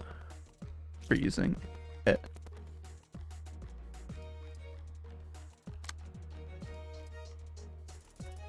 Yeah. Because I bet that Kim, bamboo-headed Kim, has higher. If you look at how much that thing costs to use, bamboo-headed Kim won't be able to like use anything afterwards. Really, probably. I haven't really seen what's in his hand, but He has one card in his hand. oh, then maybe you do want to have him use it, especially since it's slash cards as well, or it's slash die. Oh yeah, you do actually want to have Kim use it. Never mind. Wow. I know what I'm doing sometimes, okay? Yeah. Remember, you can choose your targets such that you can try and lower the amount of dice that they. Well, actually, they're using the same card on both of their die, so it doesn't even matter. Wow. What an interesting turn this is. Both of them are using the same card on both of their speed die. Wait, what? Yeah. Oh. Yeah. So it doesn't. So it doesn't. Your targeting literally doesn't matter. Well, it kinda can matter, but it probably doesn't matter. What was I gonna say? Thank you. So, Vinny been around for a long time. He's only a mid-sized streamer. I think he gets somewhere around 1,000 concurrent viewers consistently. Last I looked, I don't really keep up with his live streams or viewership. And based on his size, you might think like he wouldn't be all that well known. But because he's been around for such a long time and because of the types of streams that he does, because he does so many different things, he's actually like relatively well known within streamers as like the group of people that the occupation on Twitch. And so he's usually only like so he sometimes does events with those other streamers, primarily Germa, but it's just interesting that he's for his size, like, actually relatively well known. So far, having a good personality takes you. Yeah, I mean, he's interesting because he has such a like particular style of humor, that is pretty irreverent, and a lot of the content that he does is reflective of that. One of the things he got most like well known for is Corruptions, which is where you mess with the like where you sort of randomly jiggle the code within a game, and it will cause strange things to happen. And he also does like old commercial reviews, not reviews, but like reactions. He's done mobile game ad reactions recently. He's done silly videos, like I sent you at one point me going gaga, which is a very, very silly thing that he did. It's like super stupid and not actually funny, but it's funny because it's not funny, you know? Funny because it's funny because it's not funny. And he has a particular way of reacting to things too, with like the specific voices that he does on the spur of the moment, and comments that he makes.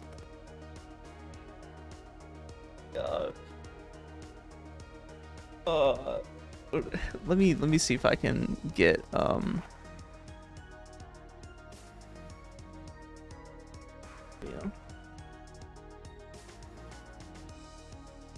it's the more, oh, here, this is probably it. Hey, step right up, come on, you know, time to do Mario time. Come inside to Mario Park, do the Mario time.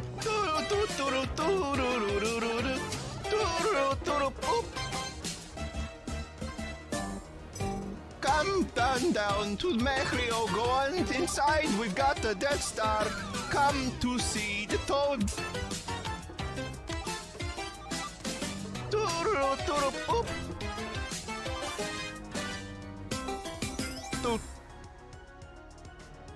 Our fucking teacher said, "Who's been drawing dicks?"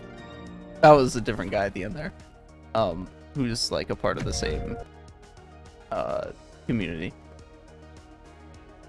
But he just does like stupid shit like that, and I don't know, I really like it. I think it's really entertaining. Yeah, this seems good natured. Yeah, I mean it is good natured.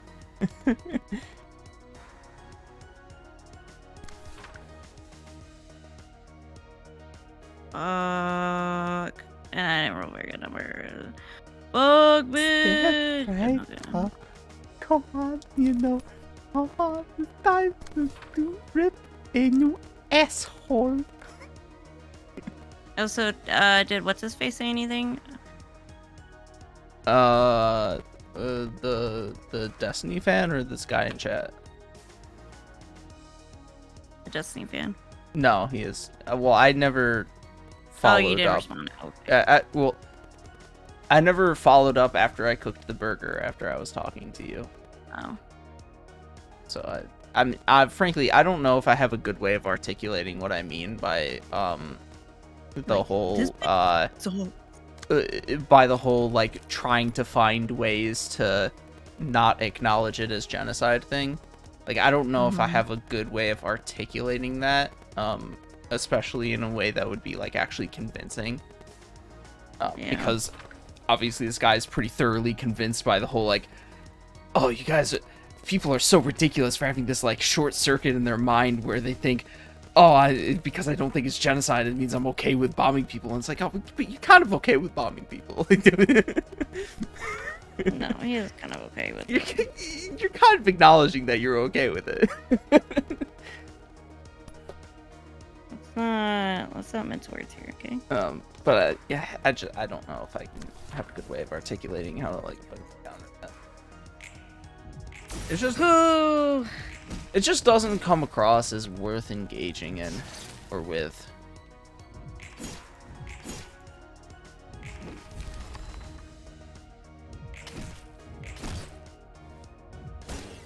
See, this one went so much more poorly than the previous one, but you're still like in a very good spot.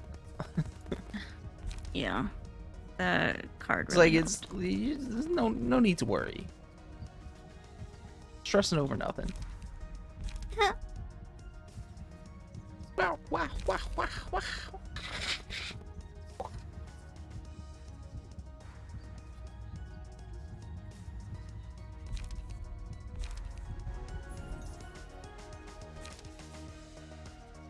Solemn Lament. Really fucking good. Especially if you stack it with some other things, but we'll get there. We'll get that combo when we get there. But you could actually like pretty thoroughly annihilate him with Solemn Lament right now.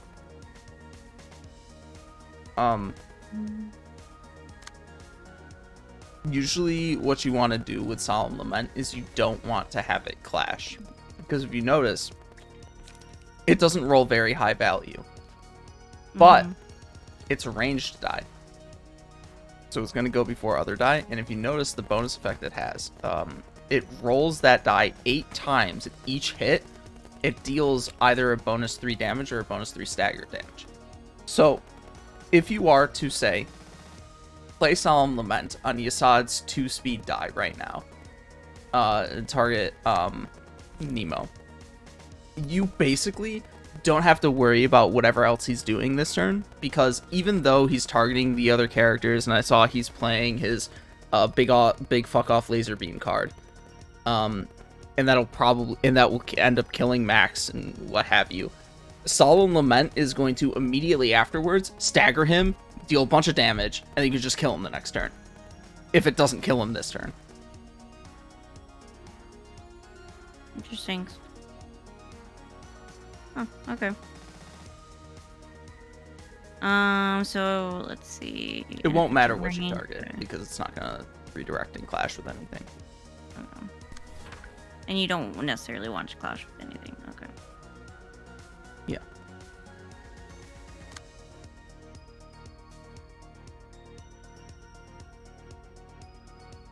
You can do other stuff if you want. Not entirely necessary. Yeah, we'll see. Let's see this play out. You're gonna die, and then bam, bing, bing, bing, bing. Oh, wow. Yeah, it's a really powerful card. Okay, I thought it was. To have gotten. I thought it was gonna play the ping sound effect, but it didn't. It did play the ping. It did play the ping. I didn't hear the ping. It was just really quick. Ping, ping. I mean, I was making the ping. Ping, ping, ping, ping. Yeah, you probably didn't hear because you were making the ping. Ping, ping, ping. Ping, ping, ping, ping, ping. There you go. Now you should get an emo. Oh, especially since you got so many more cards out of that than you did last time.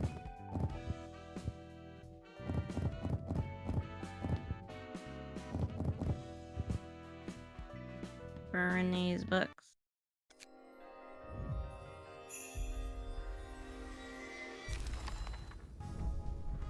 There, I got one. Well, there is only one. Okay, oh, there we go. Okay. There's only one Nemo, and there's 3 Martinas and 3 Badas. You already had 2 Badas, so that's everything. So we're good. Okay. So what you're gonna want to do is swap out the person who has Rose's key page equipped for Nemo's key page. Okay. but the thing I want to check is what just color help. Okay. I'd been handling the passive. You can do what's necessary now. I'd been handling the passives that have been attributed, and I just wanted to look at what they were before you do any changes. See, look at how much faster Nemo is. Now with Nemo, you don't have to worry about ever rolling like a 2 or a 3 for speed. He rolls 4 to 6. 'Cause he's fast as fuck, boy. You're stepping up the speed game now with the people you're equipping. And look how fresh she looks, man. He do be looking fresh.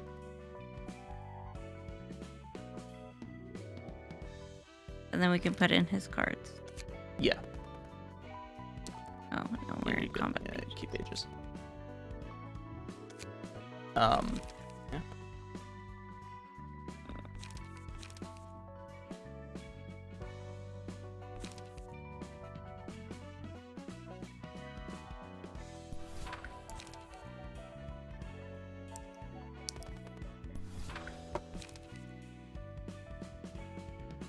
I want the big fuck off laser beam, okay? You're probably not going to want to use class and respect because it doesn't have any charge associated with it. Although, you actually do probably want to. You do probably, yeah, but there's other cards that restore light, and you want to use charge abilities. Because you got charge. Oh wait. You do probably want to put it on Bamboo-Headed Kim now that I'm looking at it though, because I think that's like a strict upgrade of a card that he has. Maybe.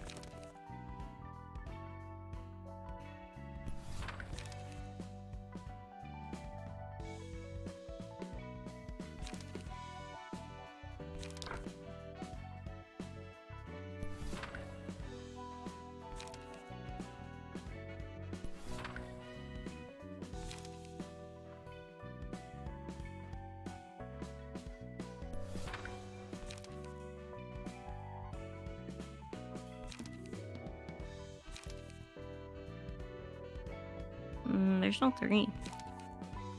What? Well, this one's spend 4 too. When you draw a page.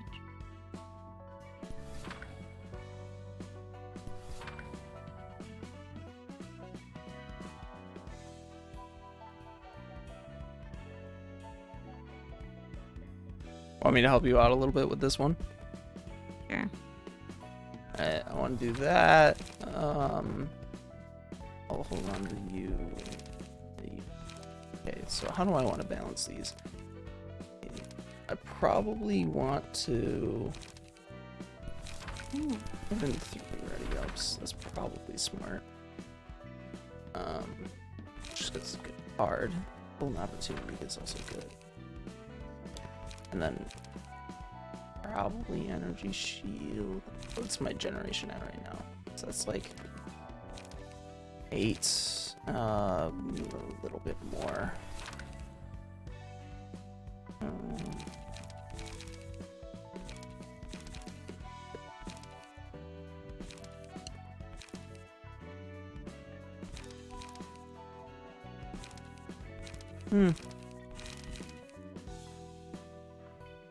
I wonder.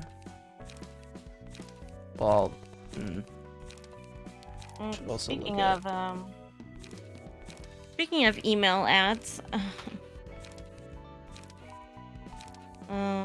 new wireless headphones. Maybe I Nice actually there, new do garage wanna do storage this. cabinets. The 10% off coupon? Absolutely not. Circumstances. Yeah, this is probably the way to go. We got half generating charge, and the charge generation should be faster than the charge spending across the other. Well, it's a little more than half, but the spending is lower than the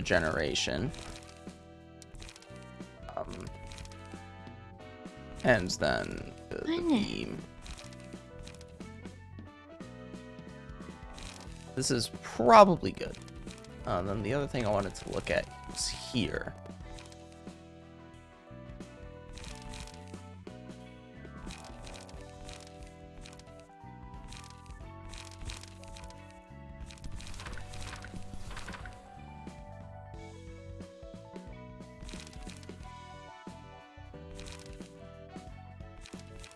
Yeah.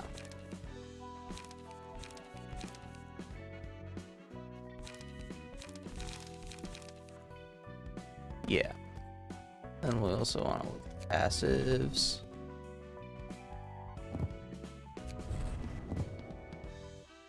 That's not that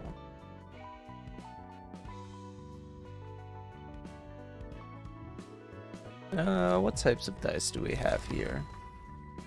Oh, we got all types. Oh, that's unhelpful.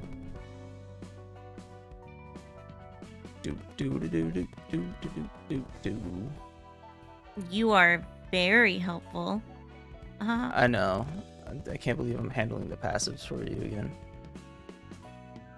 No, you can keep doing it. It's fine. It's lovely. You are a lovely human being. It's okay.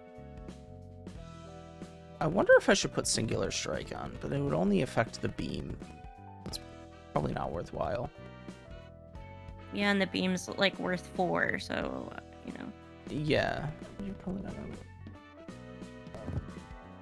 This and might as well just do this. I mean, this is just like the easy response when you don't really have better options, is to just put recovery on. And then just the remembrance. It's the carnival, I think. Yeah.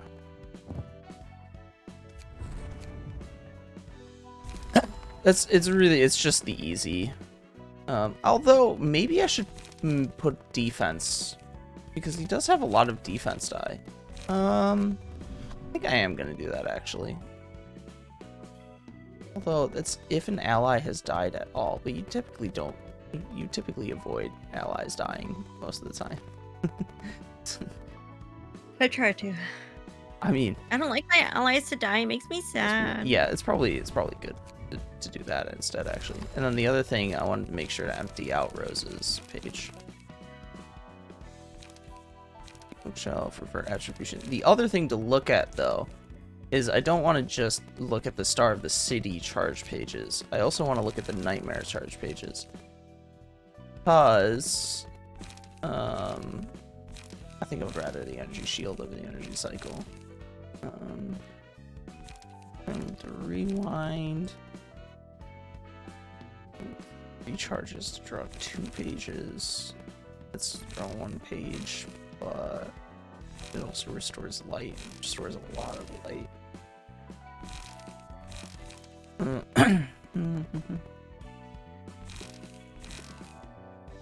I mean, maybe 1 leap would be good to put in. Just the nah, it's probably actually it's probably not worth it. That's weaker. Because the thing is maybe a ripple would be nice. Oh, it's right. Only Rose can get rip space, which is pretty unfortunate. But the thing is, maybe a ripple. Maybe a ripple. A ripple. A ripple.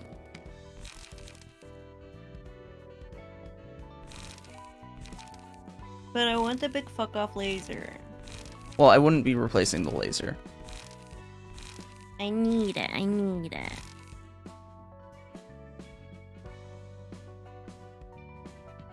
Three, 5 to 8.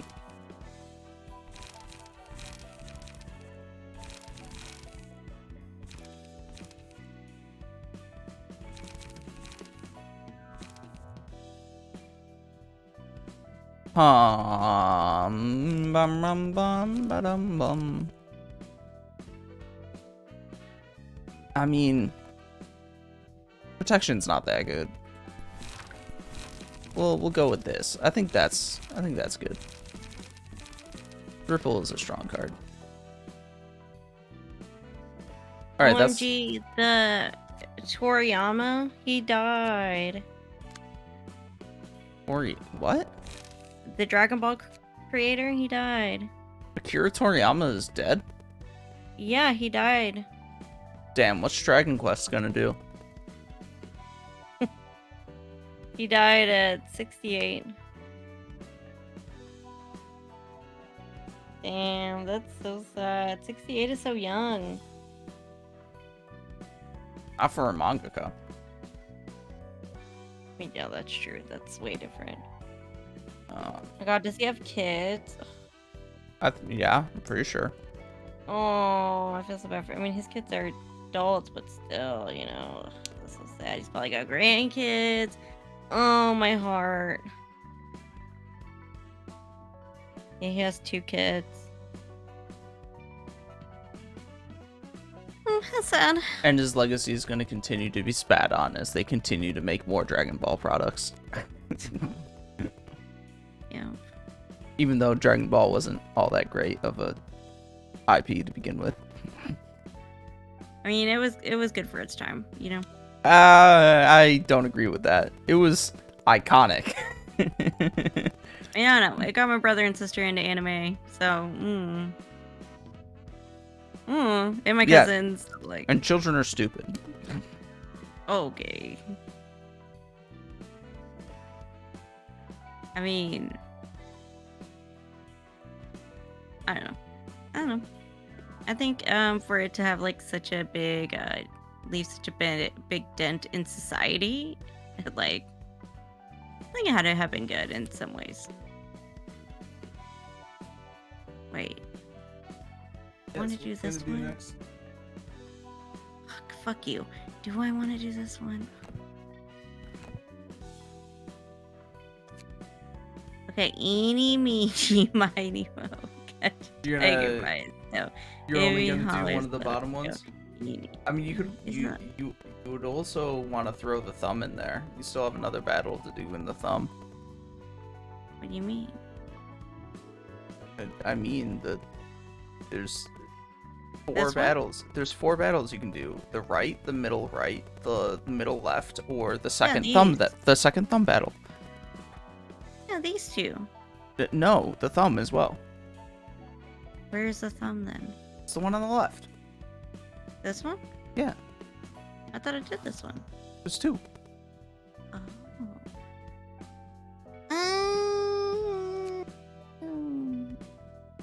You did the first one. Okay. I don't want to do the second one. That's scary. But you're not gonna include the right side in your choices. Oh my god, I keep double clicking it. I don't know.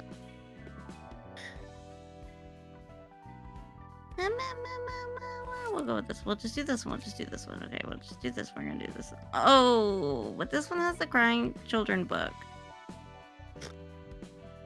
That doesn't tell you anything about who you're gonna be fighting. It's just that was the previous fight in that column, so it's going to be the requirement. Yeah, but this is scary. It's scary. It's got 2 waves. You can see that much.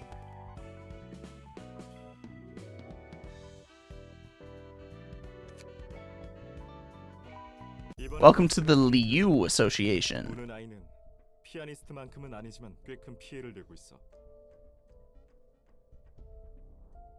우는 아이는 뒷골목이 아니라 V사 둥지에서 발생한 개체이기에 여러 협회가 곤란해하고 있습니다.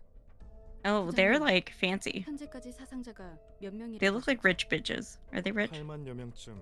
They are section 2. 그래도 30만 명을 쓸어버린 피아니스트보다는 낫네요. 300,000. Yes, the pianist took 300,000. Philip, as the crying children after he fled the library, took 80,000. Ooh, these bitches be killing everybody. 무엇보다 안전해야 할 둥지니까.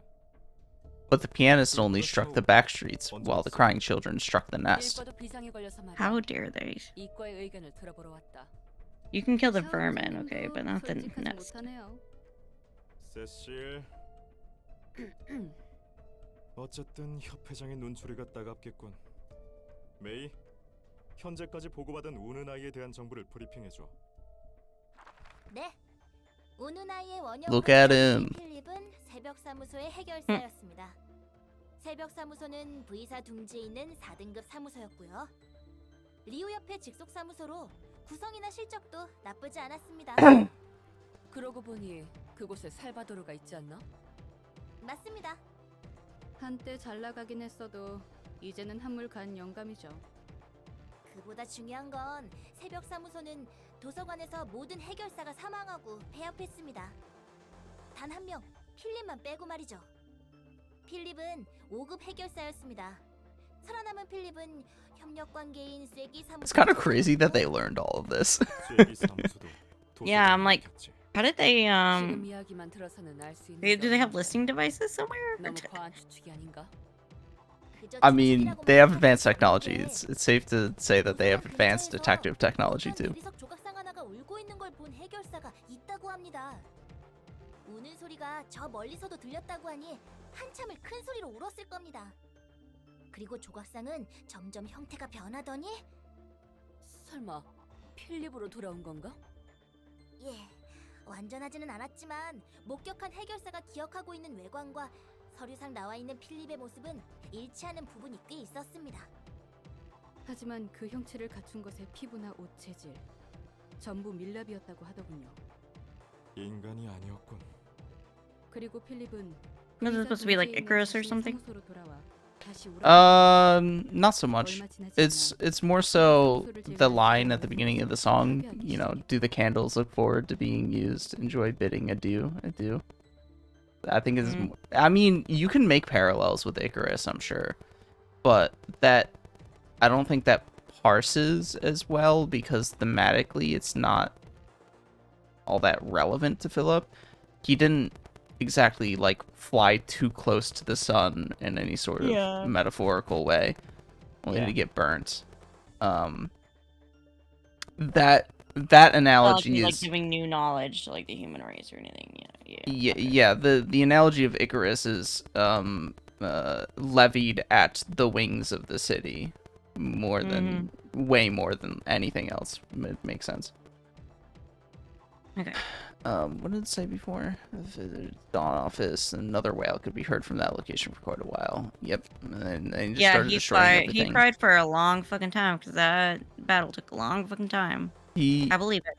Well, he cried in the library, and then he cried at the former location of the Dawn office, and he was a little butthurt about his buddies dying. 하지만 보고받은 모습에서는 전혀 원형의 모습을 찾아볼 수가 없는데. 모습이 변하는 뒤틀림들도 많으니 그런 이유가 아니었을까 싶습니다. 어렵네. 샤오, 어떻게 생각해? 확신이 서진 않지만 가능성은 있군. 도서관으로 시선이 쏠릴 수밖에 없기도 하고. Seems pretty crystal clear. 뒤틀린 이유에 대해 아는 것이 역시 그렇겠지. 이 일로 V사에서 리우 협회 전체를 고용했다.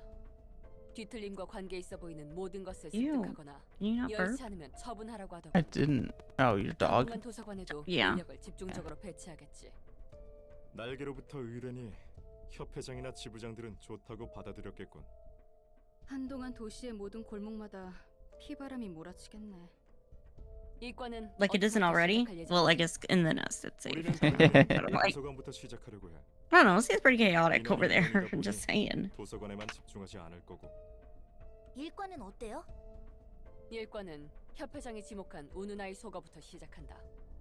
지금 당장 급한 불부터 꺼야겠지. 처음부터 고생이 많아. 샤오라면 걱정 없지만 그래도 조심해. 로에 부장님도 참 협력 사무소들도 꽤 있으니 큰 문제는 없을 거예요. 게다가 샤오 부장님께서 나서는 거니 전혀 걱정할 것 없죠. 그런 모습이 되어서도 인간이었던 기억은 남아 있는 건가? 자신의 과거를 이야기하는 환상체도 여럿 있었으니까 아예 불가능한 이야기는 아니야. 하긴 나머지 녀석들도 대화 정도는 할 수 있었지. 다시 보는 장면이지만 기분이 썩 좋진 않네. 저렇게까지 무너질 줄은 몰랐거든. 나름 잘 극복했다고 생각했으니까. 그럴 수 있었을 He really fucking lost it. 아무리 좋은 능력이 있어도 올곧은 마음가짐으로 나아가지 않으면 무너질 테니까. You gotta have the will to stand up straight. Fucking idiot. 그런 거군. You should have had a conversation with Malkuth. He's spineless. So little bitch. So say hello to the Liu Association, aka the Burn Association. I got everybody's involved in this. Thematically, they are actually like an extension of the Crying Children, at least in terms of gameplay, in that their mechanics revolve around burn, which both fortunately and unfortunately is not that strong of a status effect when you're using it. When it's used against you, it can be pretty fucking awful in specific battles, like the Crying Children. But it's hardly the worst status effect that ever has to be dealt with. Okay. Okay, I had to stretch for a minute. I'm going to double check right now, but I'm pretty sure Liu is the Chinese number 2.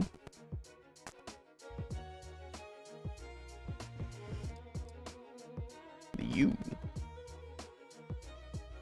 That just gave me Long Island University. Close enough. Okay. I mean, I'll. It's probably better if I go to the fucking Ruina wiki. That'll probably be the easiest way to check. Liu. So many choices. Oh, I hate this. Okay. Oh my god, and they're red, so I can't even fucking. I can barely see the numbers. Fuck me. Damn, I guess that's what I get for using the colored dye mod. Jeez. I can't believe you're not a fan of the aesthetics.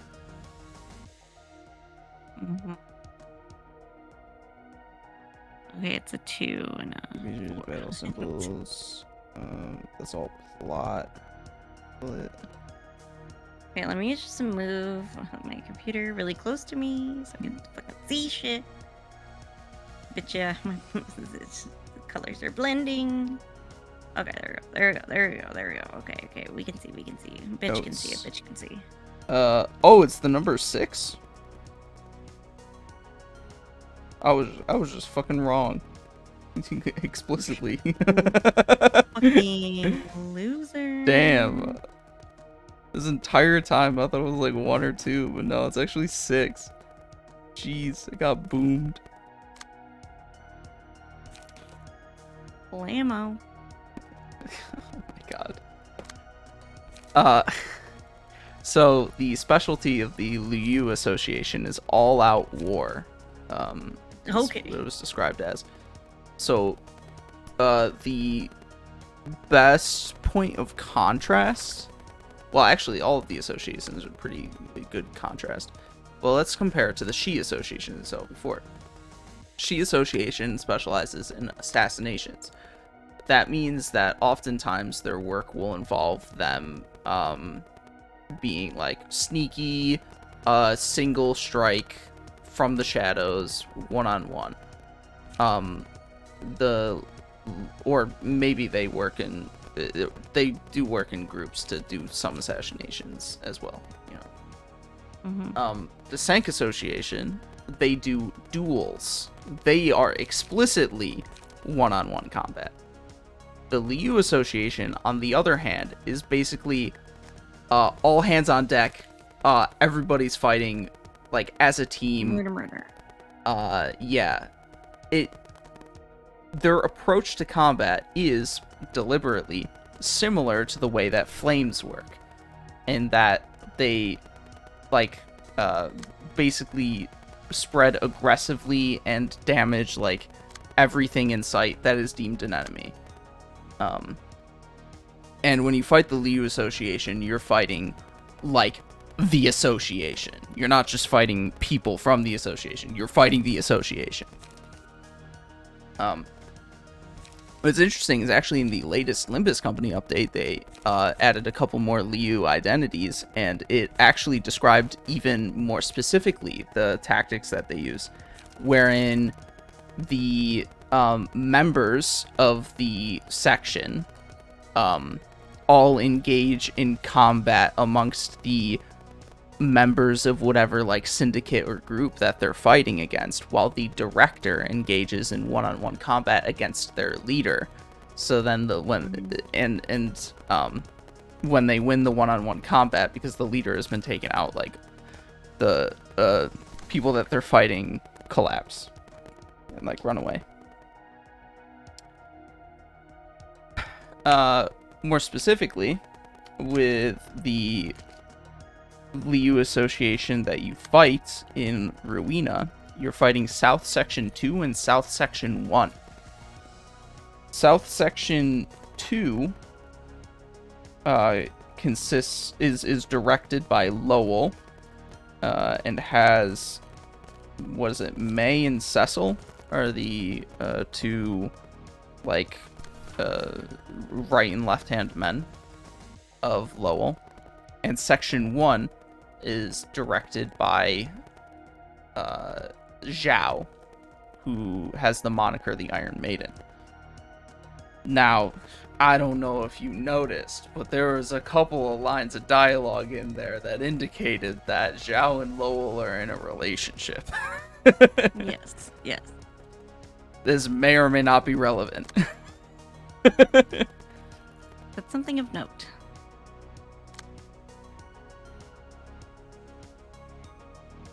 Is this the same card? Yeah. But for now, you just gotta fight these fucking assholes. Lanes. Oh damn, Fleet Edge seems like it's better than what was the Flying Edge? It's the one that Sot has, but it's more expensive. Play.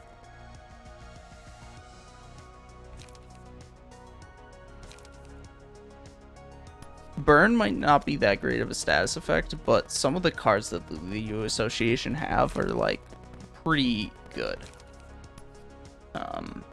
They tend to have multiple fairly decently valued die with some good solid bonus effects on them. Like Rushdown, for example, is just like a solid card.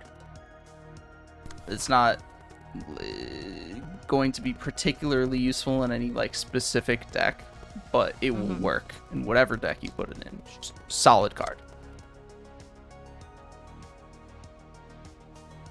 That is unfortunately not very useful for Emma to do anything against, because the first die on that page reduces defense die, and like the first die on every single one of Emma's pages has like a defense die. Yeah. Just very funny.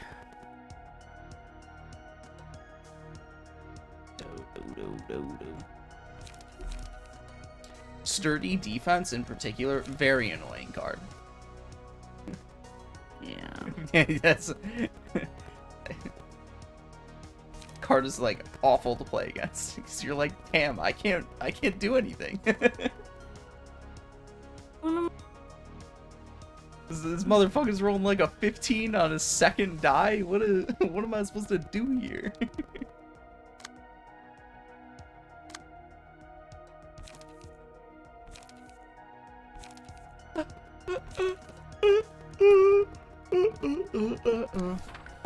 Alright, we have more factoids. No crying in baseball. What does a clock do when it's hungry?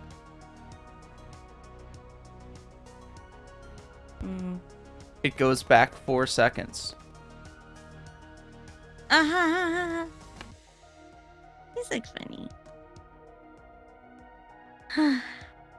Can't wait until my dad sends that. My freaking. What? I've told you before. There's group message with my siblings and my dad where he sends us a fucking like dad joke every day. It's like, oh my god. That is so white dad. That is so cute. That's very white dad of him. Just...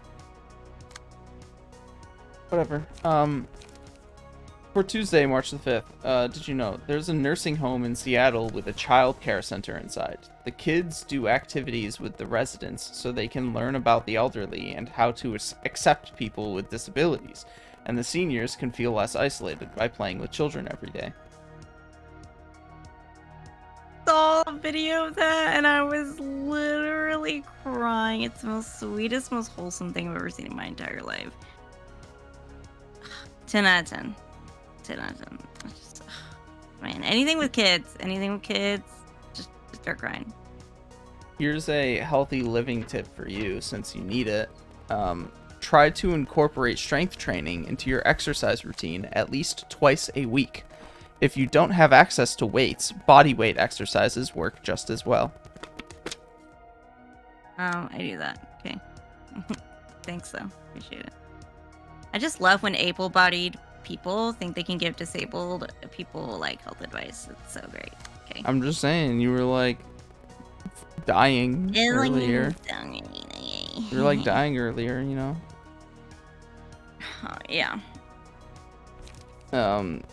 Did you know old people are committing more crimes? In Europe and Asia, crime rates among senior citizens have risen by up to 50% in several areas, and many of those crimes are violent. Some countries blame the increase of poverty in elderly populations, while others blame the effects of loneliness and isolation. I'll give you I'll give you a different answer. It's both.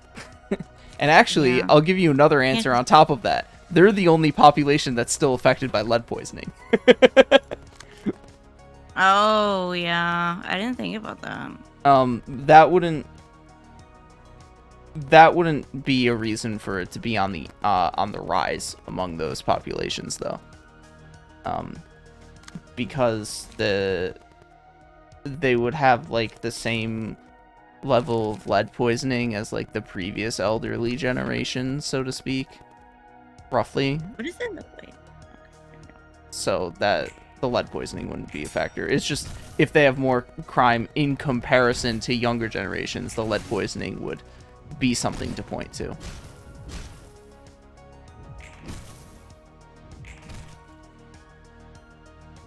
But yes, it is both.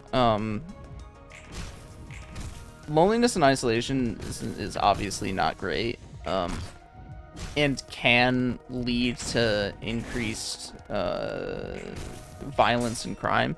I don't know if that would be nearly as much of a reason as poverty, though.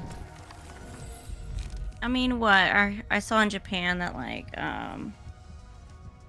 you know that actually a lot of old people were just like committing like kind of petty crimes, not mostly like violent crimes, but like petty crimes, and like going to jail for it, and they actually liked it because they were getting meals, they were getting a bed to sleep in, and they actually had like other people to talk to and like activities to do.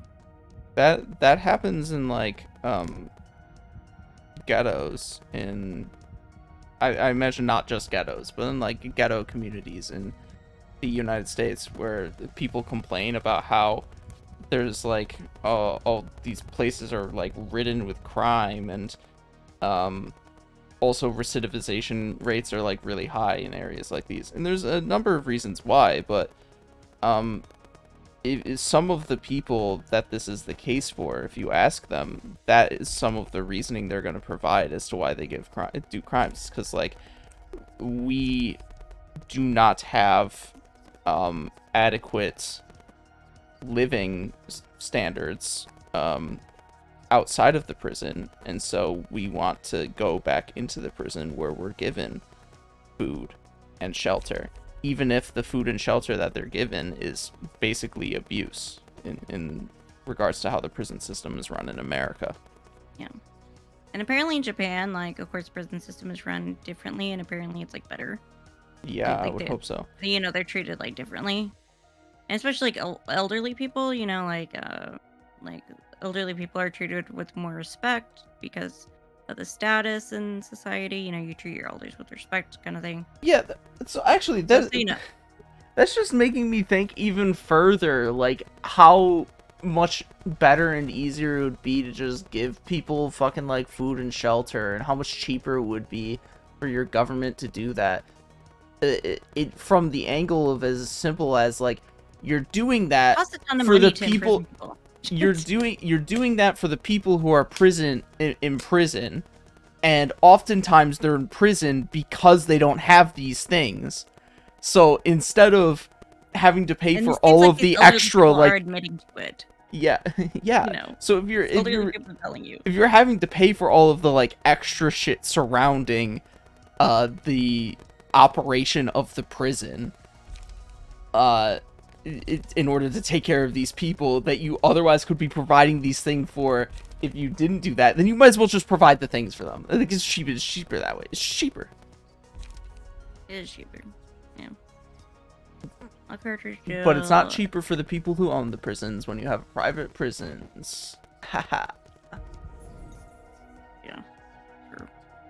Is America the only place that owns private prisons? I mean, I doubt it's the only place. It's definitely the most prominent, though. I mean, I know every once in... I know that the British people like to look at the American prison system and be like, yo, that's like dope. We should do some of that in our own country.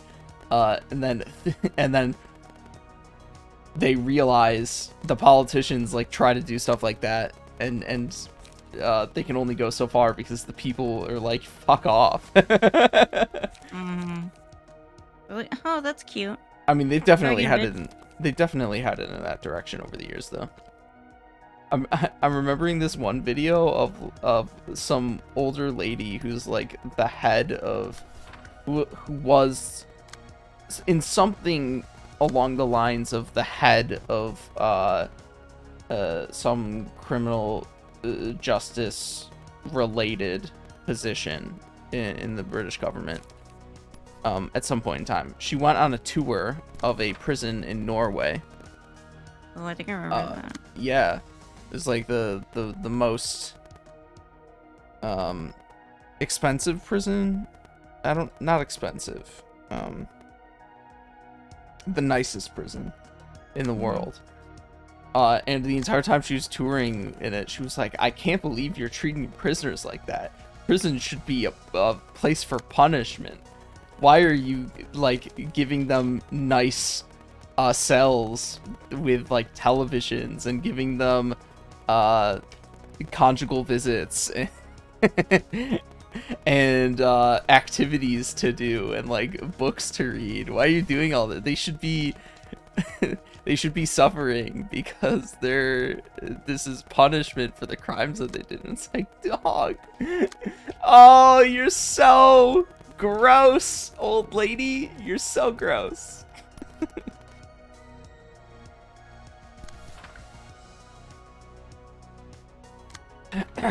Anyways, match the baby name to the animal. This one should be pretty. Anyways. Yeah. You should be able to get this one. I trust you.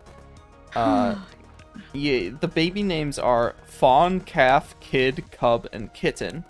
And the animals are cat, hippopotamus, deer, lion, and goat. So fawn is a deer. What's the next one? Calf. That's a cow. Well, yes, but cow is not in the list. Cat, hippo, lion, or goat. A hippo? What's a kid? A goat? A cub. A lion? And a kitten is, of course, a cat. Oh, that hippo really threw me off there for a minute.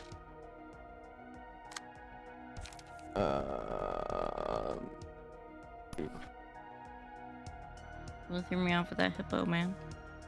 Yeah. I'm just double checking. We did in fact get it correct. I believed in you. That one was much easier than artists and their songs, especially since you don't fucking apparently know any artists that appeal to white teenage girls. I do not. I'm so sorry. Okay. Not.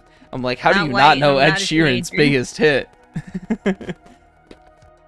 My mom probably would. And my mom's like 50 something. Okay. My mom loves Ed Sheeran, man. She's like CamCam, buy his album for me on iTunes. I don't know how to do it. I'm like, okay. Or And that's when I just bought a YouTube music subscription for the family.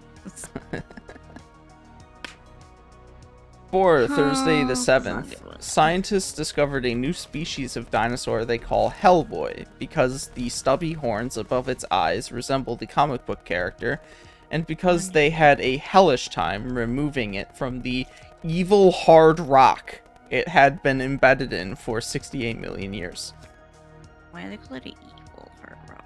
It was probably a colloquial term that the scientists were calling it as they tried to remove it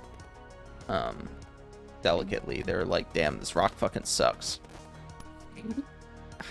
It was probably a nickname that they gave the rock while they were working on it. Oh, okay. I was like, I don't understand. Okay. It was in quotes. So. Oh, well, okay. That makes sense. Cooking tip: add a tablespoon of brown sugar to your tomato sauce to make the flavor richer. That's an interesting combination that I don't want to think about. Wait, what was it? Add a tablespoon of brown sugar to your tomato sauce to make it richer.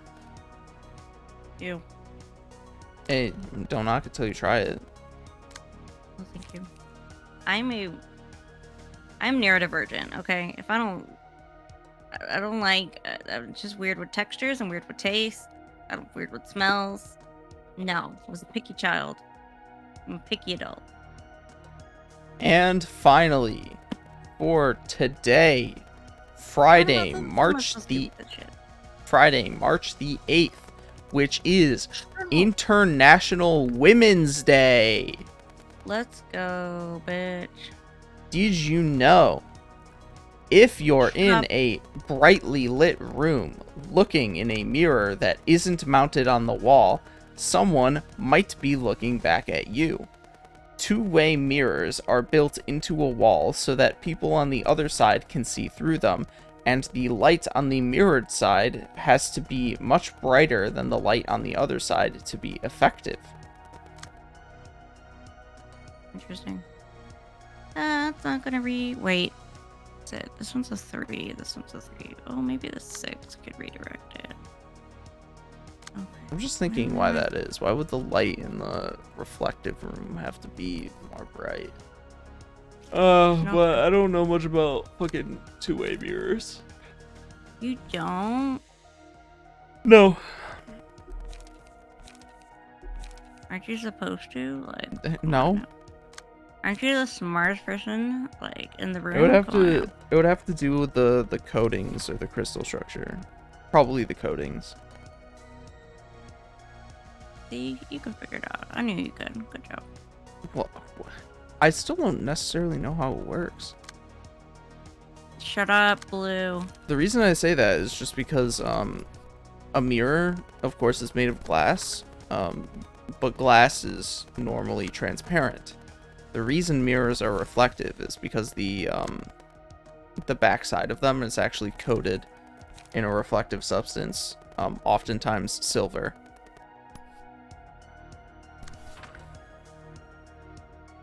I'm gonna kick your ass here in a minute. Shut up. Damn. Go to sleep. I'm so mean to me. You wish I was talking to you like that. Oh, okay.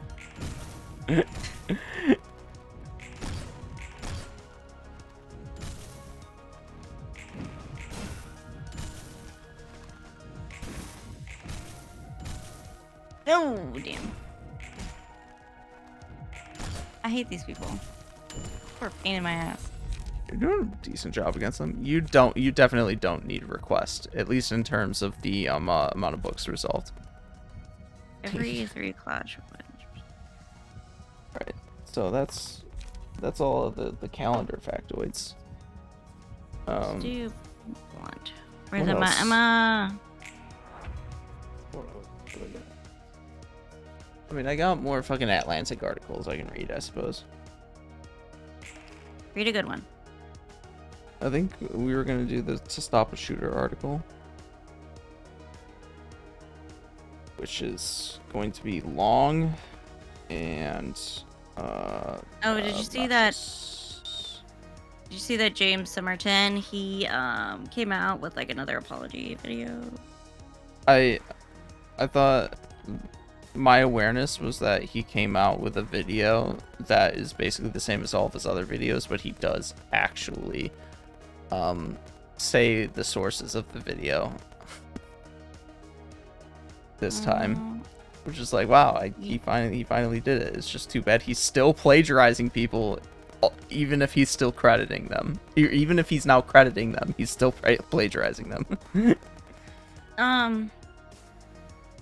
No, well, before that, he came out with like an apology video saying that like He came out with like 3 apology videos. yeah, and it was just basically like his life's a mess and all this was happening in his life and da da da. I'm like, okay, but you still play. Yeah, and then he said that like he was like kind of getting confused, like he couldn't remember basically what he wrote, what was his writing and what was somebody else's writing. Well, he doesn't actually need to, because H Bomber Guy did it for him. Because he said he has like a head injury or something, so he's like kind of forgetful. And very little of what was in his videos was his own writing. Yeah. And so like whenever he like type up the script or whatever, like, or when he finished it, he couldn't really tell what was his and what wasn't because of his head injury. Like he just couldn't remember. Well, that's his. So then he'd just be like, okay, well, fuck it, I'll just send it out, which he said he shouldn't have.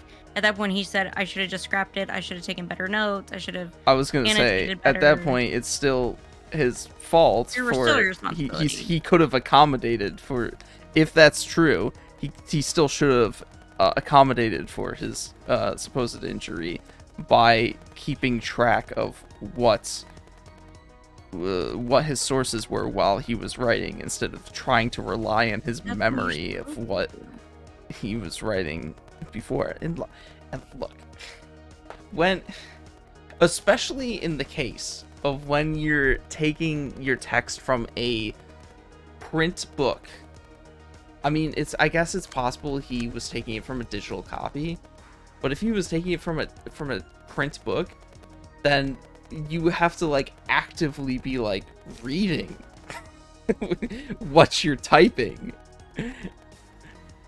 And that's like a fucking ridiculous claim to make when you're doing that.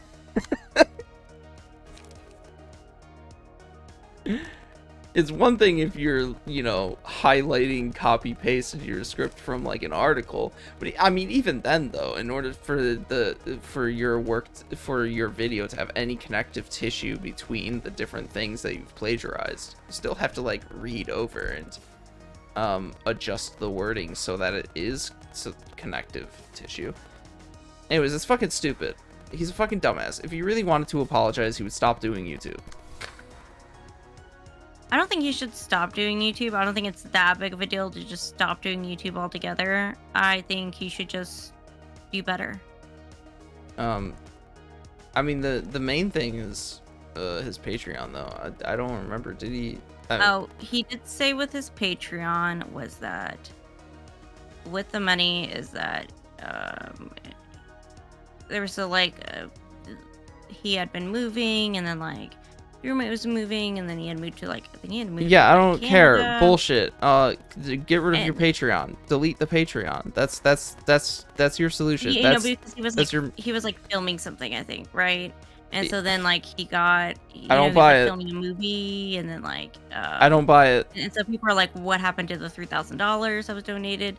He said it's like in like an account basically, and then he hasn't touched the money, and that like I don't buy it. Trying to figure out like what script to write, and like they're still trying to figure out what kind of script to write, basically. I don't buy it. It's basically gonna cost more money than what they initially thought. And then like his mother had passed away, and then like there was a life insurance policy, but then the life insurance policy didn't go through, and he was counting on that money, and it's just a lot of shit. And like I understand life happens, but like I mean that sounds like excuses is the thing. It's like I understand like life sucks and shit happens, but nobody wants to hear it. What I say is that all sounds like the rambling excuses of a pathological liar. I mean, because it does. a good chunk Does. because the first entire chunk of what you said basically stands in disparate contrast to the functional or to the factual events of his like sort of prop up film indie film studio thing. This fucking card. Man, what the fuck? There's like 3 people using this card. It's pissed me off. Yeah, it's a good card. That's why you Fuck can only them. have one of it in your deck. Where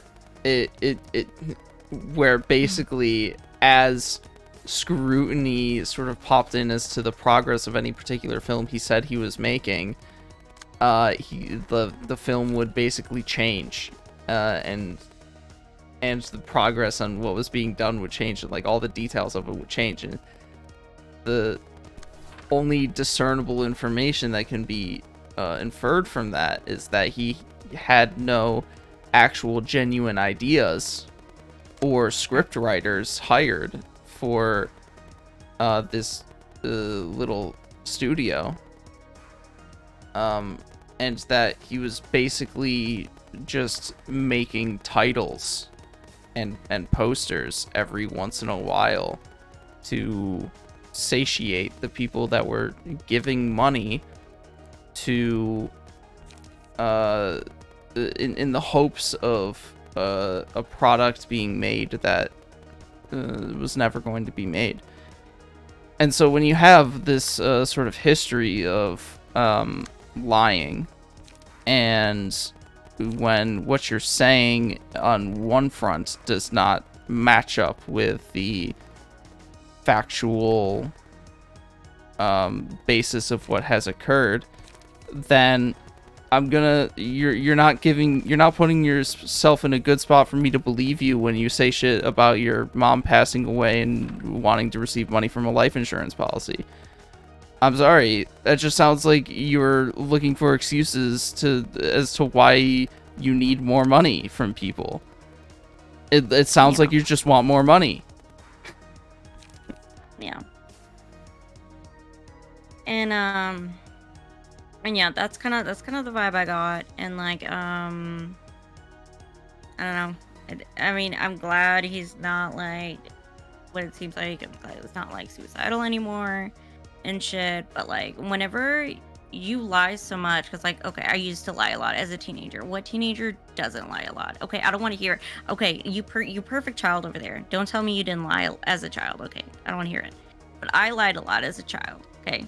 Depends. And whenever people start calling you out on your lies and your bullshit, it does freak out a little bit, and then you don't know what to do, and then you're like embarrassed and mortified, and it can be very stressful and anxiety inducing. And look, so, like I get it that he was under like a lot of stress, but self-induced. And self-induced. I mean, I don't want to be the person to doubt somebody who's saying that they're suicidal, but he put himself in a situation where when he says he was suicidal for any given period of time, I'm hitting the doubt button. Because when you're in that position, it sounds like you're doing that for people to pity you, as opposed to actually providing any genuine recompense for your actions.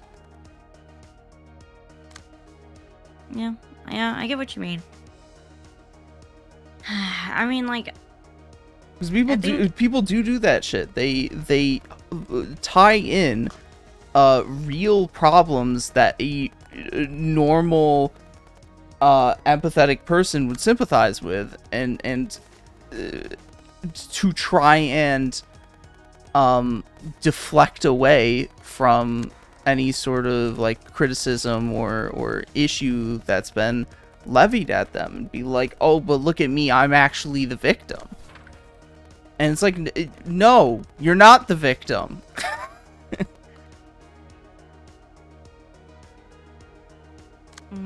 Yeah, I see what you mean. I don't know. I don't think you should quit YouTube, but I just think you should just fucking do better, okay? Like, stop giving excuses. Oh, and then he like gave an apology to like, I guess one queer girl, or ooh, I don't know their gender. They. I'm just gonna say they. Yeah, to one queer person, and I guess that supposedly he had lied about, again, with something to do with like Nebula or something. Yes, and that is. Yeah. I know about that one too. He was wanting to become a creator on Nebula, and that, for one reason or another, it didn't happen. It didn't seem like he tried all that hard.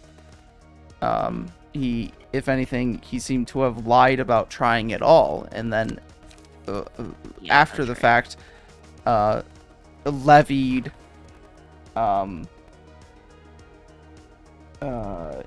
accusations at Nebula for being non-inclusionary. Yeah.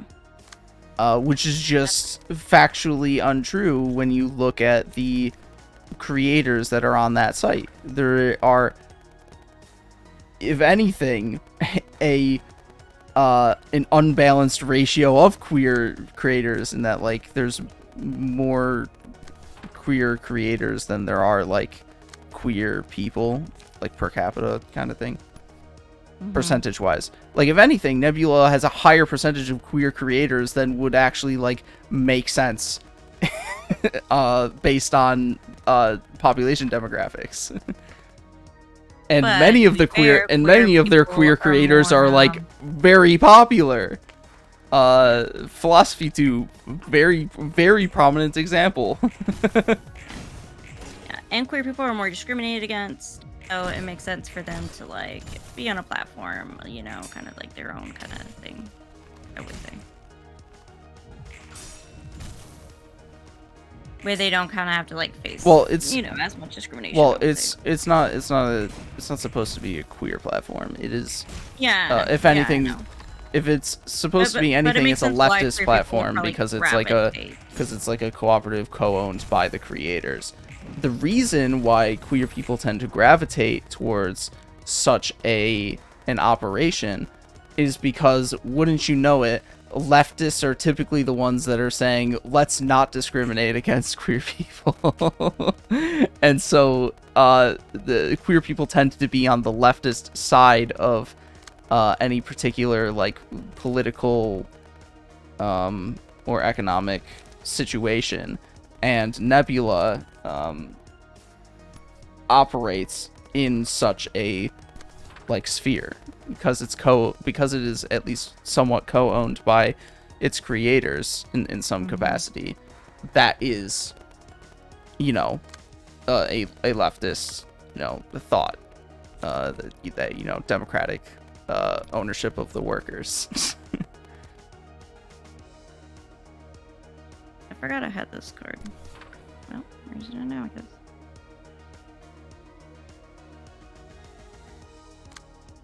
Yeah, and so like he did give apology to them specifically.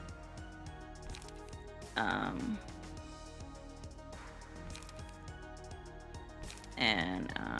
also I think he said he would give some of his earnings to some of the creators that he plagiarized or something like that. What about all of his earnings? Yeah. I mean, maybe it wasn't exactly his work, and he certainly didn't ask for permission. Man, and some of those videos, they were really good. They were very informative. I would say a lot of them were. And they were really like good with like queer history and stuff. Like, You know, I mean, and for them to be like somebody else's work, like it's just like, okay, bro. I had never heard of him before the fact, and I don't and never watched any of his videos, so I wouldn't exactly know. But based on the commentary of H-Bomber Guy, it didn't. While his videos were popular, it didn't seem like they were actually all that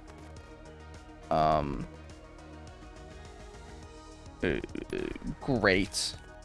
And as a consequence of the rampant plagiarism, where like he would not understand, or in order to avoid accusation, slightly alter the things he was plagiarizing, such that they were either incorrect or misrepresenting. Yeah, which would prove that, like, hey, oh shit, I gotta plug it in my laptop. Which would go against him saying like, oh, oopsies, it was my head injury and I didn't know what was what, because like, no, you did actively make some changes. And he did actively make changes to avoid plagiarism. In fact, if you it appears as though as more accusations against him would come out for like each successive video that he made, he would go to greater lengths to hide his plagiarism, either change more words around or change elements of his presentation or titling, or just like add a name in the description or something to just kind of like brush it under the rug. I see. So yeah, he was actively doing things, so like, yikes. That's a yikes, bro. This is. Have you watched that video, by the way, the H-Bomber Guy video? I've watched some of it, but not all of it. I mean, it is fucking like 4 hours long. But it just, have you seen the segment on Internet Historian and Man in Cave? I watched the part where like about the like the gamers who were like reviewing gaming content. That's the very beginning. It was one specific gaming journalist who got hired by a journalism outlet, and he was like doing plagiarism or whatever. That's like the very beginning though, so it doesn't sound like you watched the Man in Cave bit.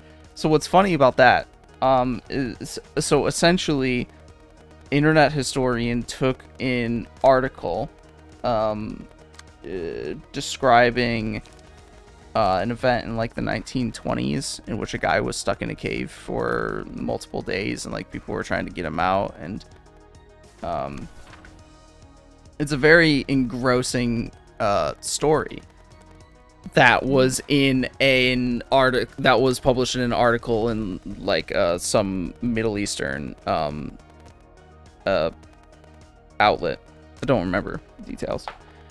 And he basically took that and he made it into a video without permission. Oh no. Now, to his credit, it is actually a great video, an engrossing video. Unfortunately, a lot of the reason why it's engrossing is the writing and the way that it's written. That he just like copied. And if he had made that video with permission from and proper accreditation to the guy who wrote the article, it would actually be great. It would be a fantastic video. But he didn't, obviously. So what happened is it got copyright struck, and he took it down, and he later re-uploaded a new version with changes in language that avoided the copyright. And what's funny about this is how it relates to ReactGate and the conversation around streamers reacting, specifically as it relates to Hassan as the guy who gets the most shit for the least reason in regards to this, because his reaction to Man in Cave is actually where you can is basically a historical record of the original upload of the Man in Cave video, because the reason it didn't get copyright struck is because he reacted so hard to it. he added so much like time and additional commentary to the video that it no longer either flagged or was worth copyright striking. Good for him. So I don't know how many fan channels it's on, but you can find Hassan Man in Cave video, and that's him reacting to the original upload of Man in Cave that no longer exists on YouTube. Damn. That's great. It's like, oh yeah, you think Hassan is like the center of React Asia? Explain this. Explain this, bitch. Like the chair meme is funny, but like not when it's used in seriousness, because when it's used in seriousness, it's fucking stupid. You obviously have never watched anything that any of his content. And my thing is, it's like, bro, people can get up and like go to the bathroom, like. Well, yeah, that's. People can get up and like go get some food, and like, oh my god, and like, people are so mean when they're like, oh, his mom brings him like chicken nuggets. I'm like, good for him. His mother loves him. I'm sorry, your mom doesn't love you. He's housing her. He's providing her shelter. You know. Yeah. And fuck you. I wouldn't You be go take care of your mom, I okay? wouldn't be surprised if it was his money that was paying for the groceries, the food that she's using to cook for him too. And the thing is with like with ethnic families, are multi-generational families who live under one roof, who take care of each other, especially like ethnic mothers. They love their sons. Oh my god, they love their sons more than their daughters. So of course they're gonna cook for their sons. Like, come on, like it's. I'm sorry, you white people like don't understand like Imagine culture if Hassan and don't had a respect your sister. mothers. What? Imagine if Hassan had a sister. Sister be kicked to the curb, okay? Go wash the dishes. How much Sister different would have to cook for Hassan, okay? how much different would his life be?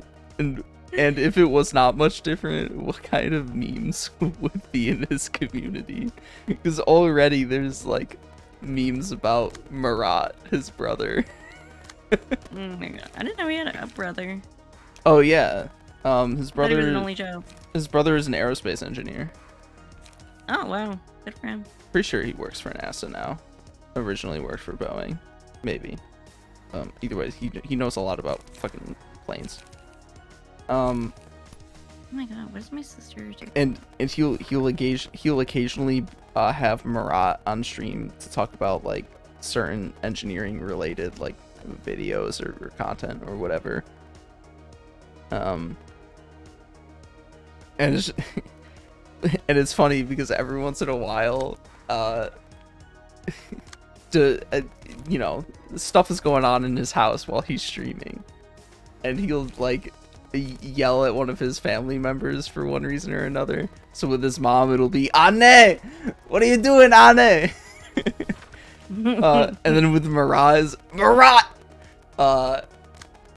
And because most frequently it's because Marat likes to do work in the garage apparently, and he'll sometimes leave the door open, and so Hassan will be hearing like him using like power tools in the garage while he's streaming. Oh my god, he's like, really? But there's memes about how Marat's disposition is pretty different than Hassan's. I would think largely because they're completely different careers. Yeah. Because Hassan, you know, media personality, his entire career has basically been as a media personality, so he fucking loves talking. He likes to yap. He constantly talking, and meanwhile Marat is a lot more like soft-spoken and uses less words. Less words. Yeah. And then sometimes there's been occasions where Hassan has had to like leave the stream temporarily while Marat is there. Poor Marat. And he doesn't know what to do. and he tells Marat like talk to my chat and like keep up the content for me for a couple of minutes, and he doesn't really say like much of anything at all. But if you look at the chat, and the chat is all like making memes about how Marat is like the more entertaining streamer. Oh, and how much they love Marat, because of course that's what like Twitch chats do, regardless of, they wouldn't be watching if Marat was the streamer, but like you have over 8 hours of Hassan every single day. It's fun to like make a joke about his brother who's not normally there, how he's there for a little while. That's so cute. Everybody loves Marat. And you love siblings with like dynamics like that, you know, who are just kind of like opposites of each other, you know. Like I love to see like kind of like content creators who are like opposite of their siblings. It's like fun to see them kind of like interact with each other and see them play off each other. There's too many arrows. I don't like it. Oh yeah, you're in the second wave now. This is a 6. Can anybody read it?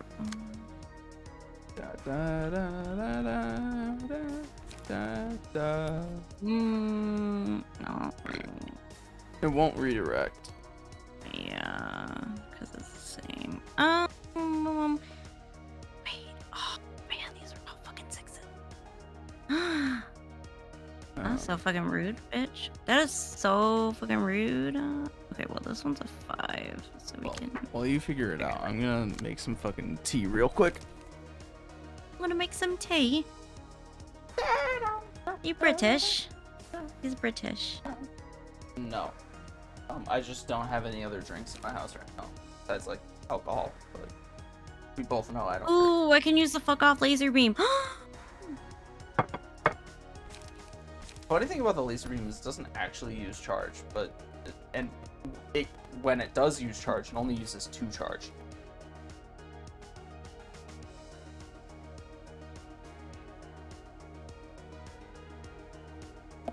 I don't have charge. Yeah, it doesn't matter. Fuck off laser beam. It's useful when it spends the 2 charge, but hardly all that necessary to how the card works. You're a tea.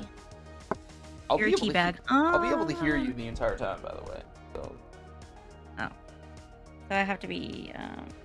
Oh, hold on. Okay. Sister is. He's just sitting on it. No, he isn't. Ignatius is so beautiful. Ignatius is a key cat. We love Ignatius. Okay, I guess I can do. This is so hard. So we can only just do one-sided attacks for now. Fucking restore light, I guess. Fucking know what else to do. Bamboo Kim just gonna have to eat that shit. Sorry, my dude. We could. Sorry, my dude. Sucks to be you. Sorry, Bamboo Kim. I really tried. I want to say I really tried, but I don't think we tried hard enough. Cause I don't know. You kind of stink. Sorry, Bamboo Kim. You kind of smell. I guess we'll draw a page while we're at it. Okay. Well, bam. Fuck off, laser beam.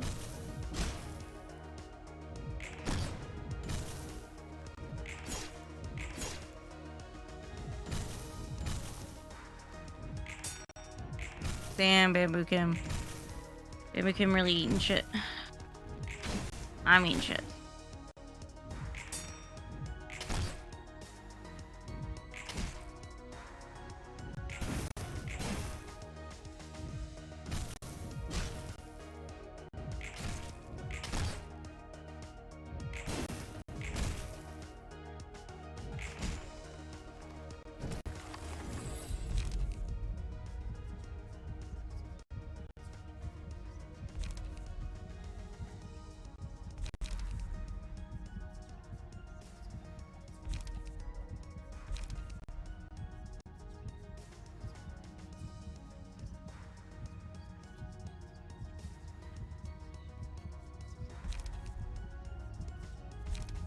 I never use this one. Let's use this one.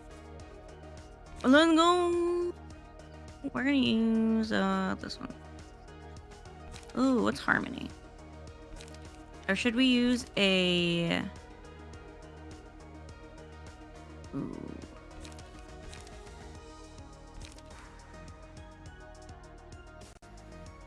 Let's use this one.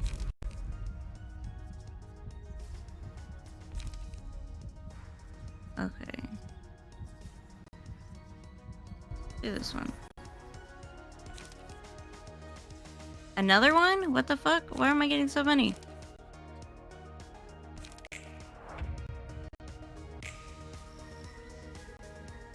I mean, I just picked some. I don't know what the fuck I picked. Sorry. Don't be mad at me, Lemon. Love you. Love you lots. But I wasn't really paying attention. Okay.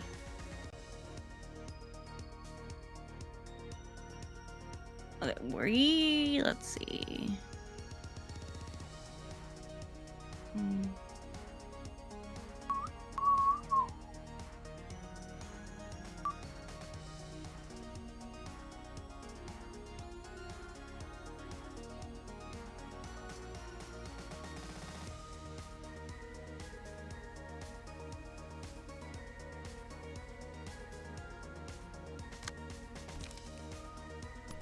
I'm a blazing strike your ass, motherfucker! You piece of shit! Sorry, I got really aggressive there for a minute.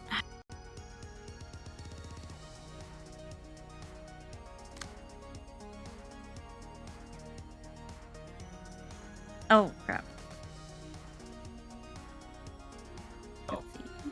After you win this battle, a new staple of passive attribution you're gonna add to a lot of decks as just like a standard good buff is the passive Fervor, which is on every Liu key page. What it does is it's +1 power to all die after you hit emotion level 3. Interesting. And it's just a really solid boon static upgrade.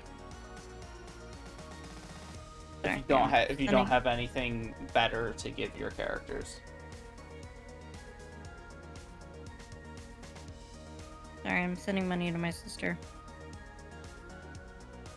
Damn, I can't believe she's poor. Yeah, life sucks. She always pays me back, so that's fine. My life is brilliant. Shut Your up. life's a joke. You're pathetic. You're always broke. Oh my god. Your homemade Star Trek uniform just ain't impressing me. You're suffering from delusions of adequacy. Why is she saying? Oh, I'm having fries and tacos. Congratulations. No, she sent me pictures. She's at a bar. I'm having fries and tacos. Okay, good for you. At least she's with women and being safe. Okay. I don't know, man. Women can be predators too. You're so sexist. I mean, they are less likely to be predators because white men be crazy. White men are the most likely to commit violent crimes. Okay. Google it.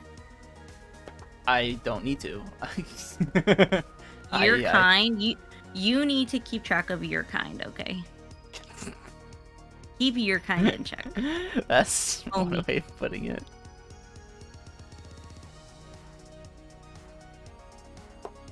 I'm having fries and tacos. She's so dumb.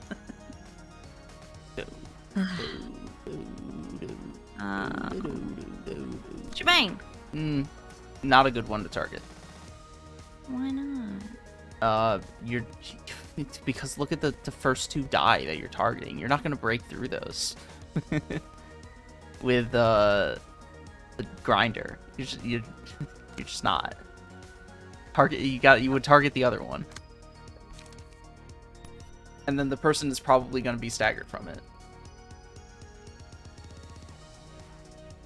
Would you be this one? Yeah. I mean, again, because it's a mass attack page, you can change the targeting of each one individually as you see fit. But I think that's fine. Just on the face of it, I feel like that targeting is probably fine. Roughly. I mean, I think what the 610 might be kind of. Another thing I typically do with mass attack pages is I put them on the slowest die. Since you don't need speed for the mass attack pages, they go first anyways. And typically your, fast speed die, or you redirect with them. Yeah. Yeah. Yeah.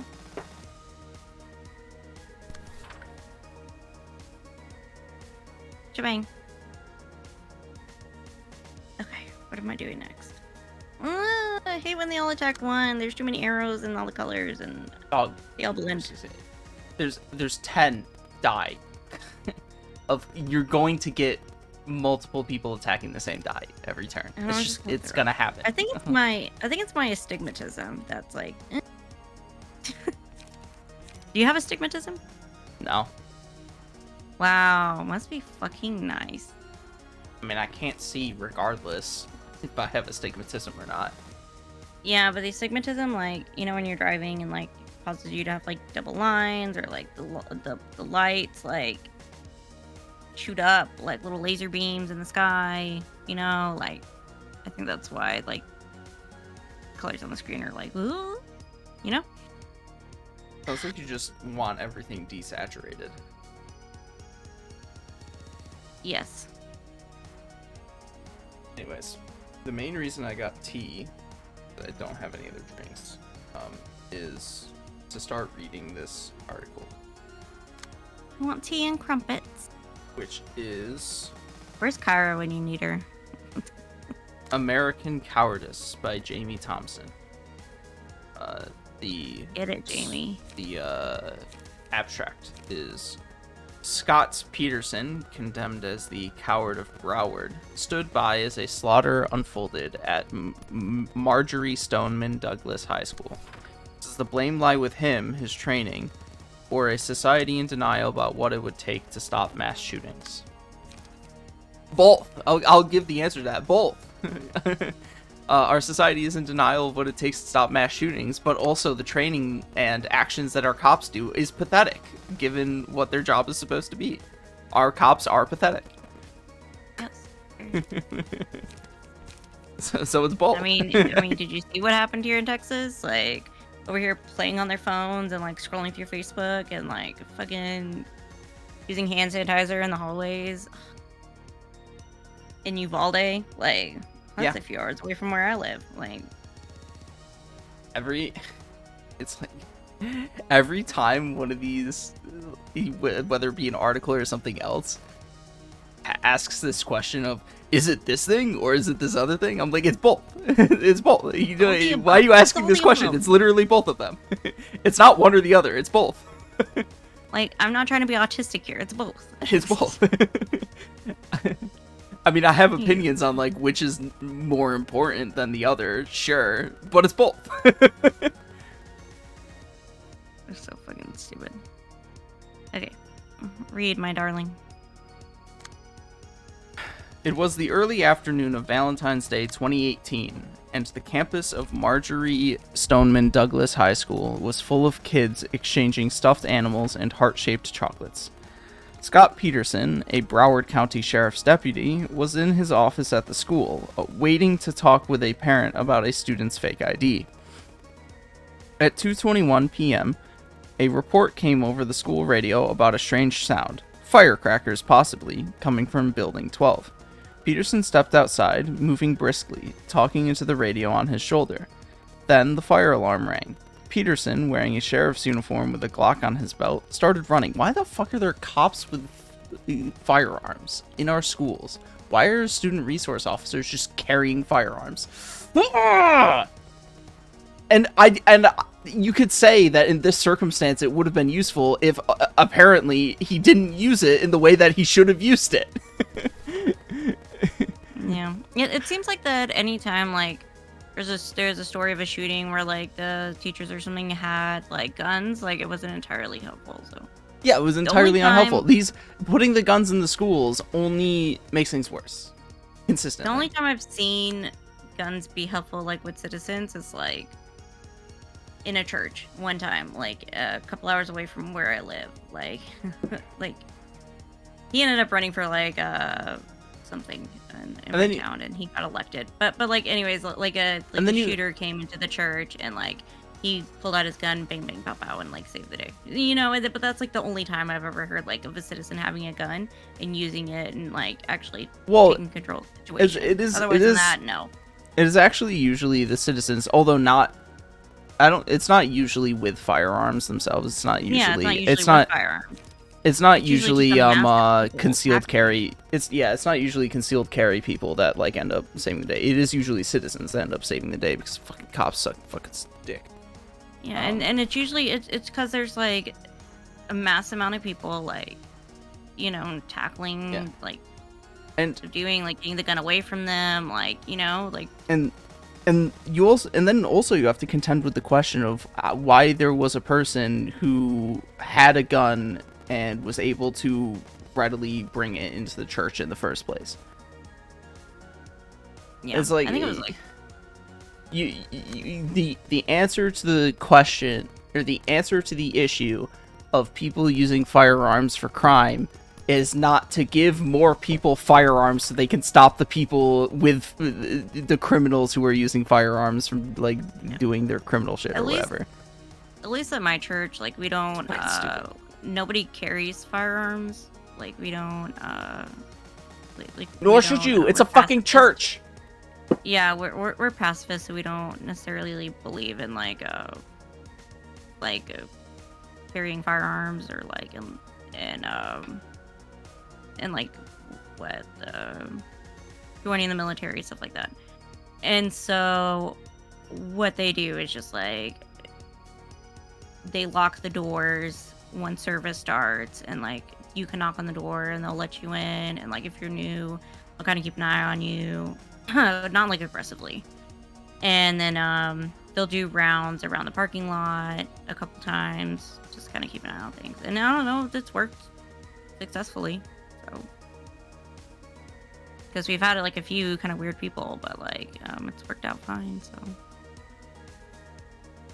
So there are things you can like do to like mitigate the risk without, you know, carrying firearms and like freaking people out. Like, and you know, it's Texas. Everybody wants to carry fucking firearms. So.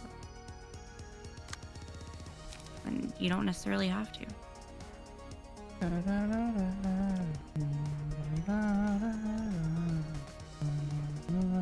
my god, now there's like 10,000 more arrows.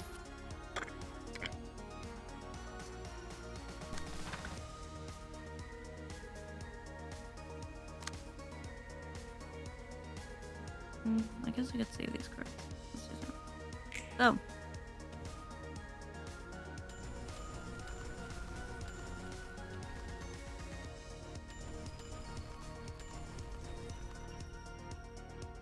This was a pretty expected outcome.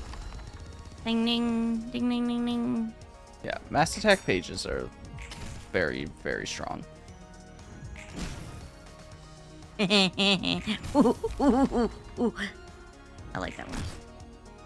Yeah, pretty straightforward, simple battle.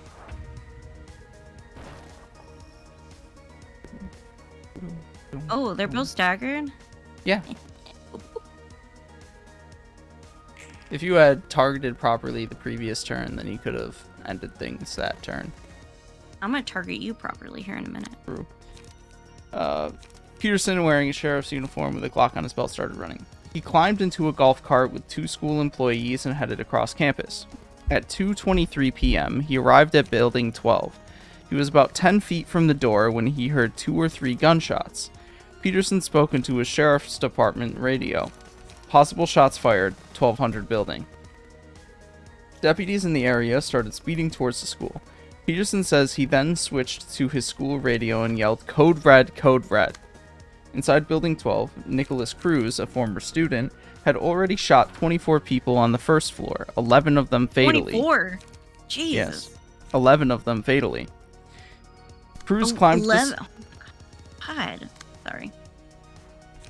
Cruz climbed the stairs to the third floor, where he came upon a group of students, including several whose teacher had accidentally locked them out of the classroom after the fire alarm. As the students tried to run, Cruz fired his weapon, an AR-15 style rifle. Jamie Gutenberg, a freshman, was a few feet away from a stairwell when a bullet entered her back, severing her spinal cord and killing her. Another student, Anthony Borges, lay in a pool of his own blood, shot through the lungs, legs, and torso. Borges says that as he lay there, he wondered, "Where are the cops?" Scott Peterson was outside, standing beside a concrete wall, pistol drawn. Instead of entering Building 12, he had taken cover near Building 7, about 75 feet away. He made no attempt to enter the building where the children were being murdered. Inside, 17 people were dead or dying, 6 of them killed after Peterson took cover. A lieutenant from a nearby police department later told the state investigators that he saw Peterson pacing back and forth, breathing heavily. The lieutenant asked what was going on. I don't know, Peterson responded. "Oh my god, I can't believe this." For 48 minutes, even as other law enforcement officers arrived and went inside Building 12 to try and confront the gunman, Peterson continued to take cover next to the wall. 어떤 협회길래 그래? 저 녀석들은 전면전에 강한 전쟁 특화 전투협회야. 저번에 봤던 시협회 녀석들과는 정반대라고 생각하면 편해. 시협회의 입장에서 도서관 접대가 전략상 불리한 편이었다면 리우 협회에는 안성맞춤인 격이지. 각 협회가 맡는 일이나 분위기에 따른 전략이 있다는 거야? 그래. 둘의 전략은 말 그대로 완전히 반대의 성향이니까. 협회 내 분위기도 그런 것 같아 보였어. 아까 꽤 높아 보이던 사람들도 도서관으로 올까? 그건 내가 모르지. 하지만 온다면 고생 좀 하겠는데. Yeah, huge pain in the ass. 어쨌든 내가 도움을 줄 수는 없으니 고생해줘. So good luck taking the trouble. God bless. Yeah, I'm not the one who has to receive them, says Angela. Angela just causing trouble for the rest of us. Well, not him, but Code, definitely, and this one probably. Burn these books. Yep, you got 24 of them. Might be worthwhile to only burn 20. Hang on to 4. It's not to say that you'll necessarily lose the next battle, but like, you're burning 20 books. You don't need to burn. You don't need to spend the time to burn the extra 3.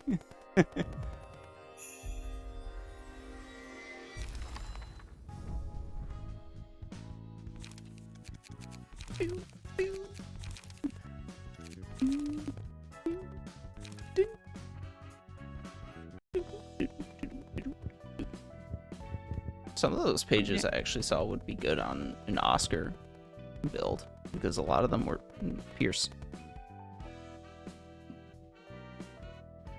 Do we have any piercers? We don't have any piercers, huh?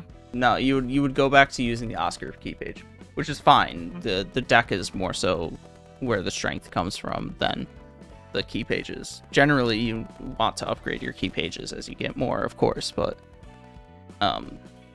your key pages are not exactly the things determining your die rolls for the most part. Yeah. So if there's anything to read. Yes, there is. Duh. Oh, was it books? Yeah.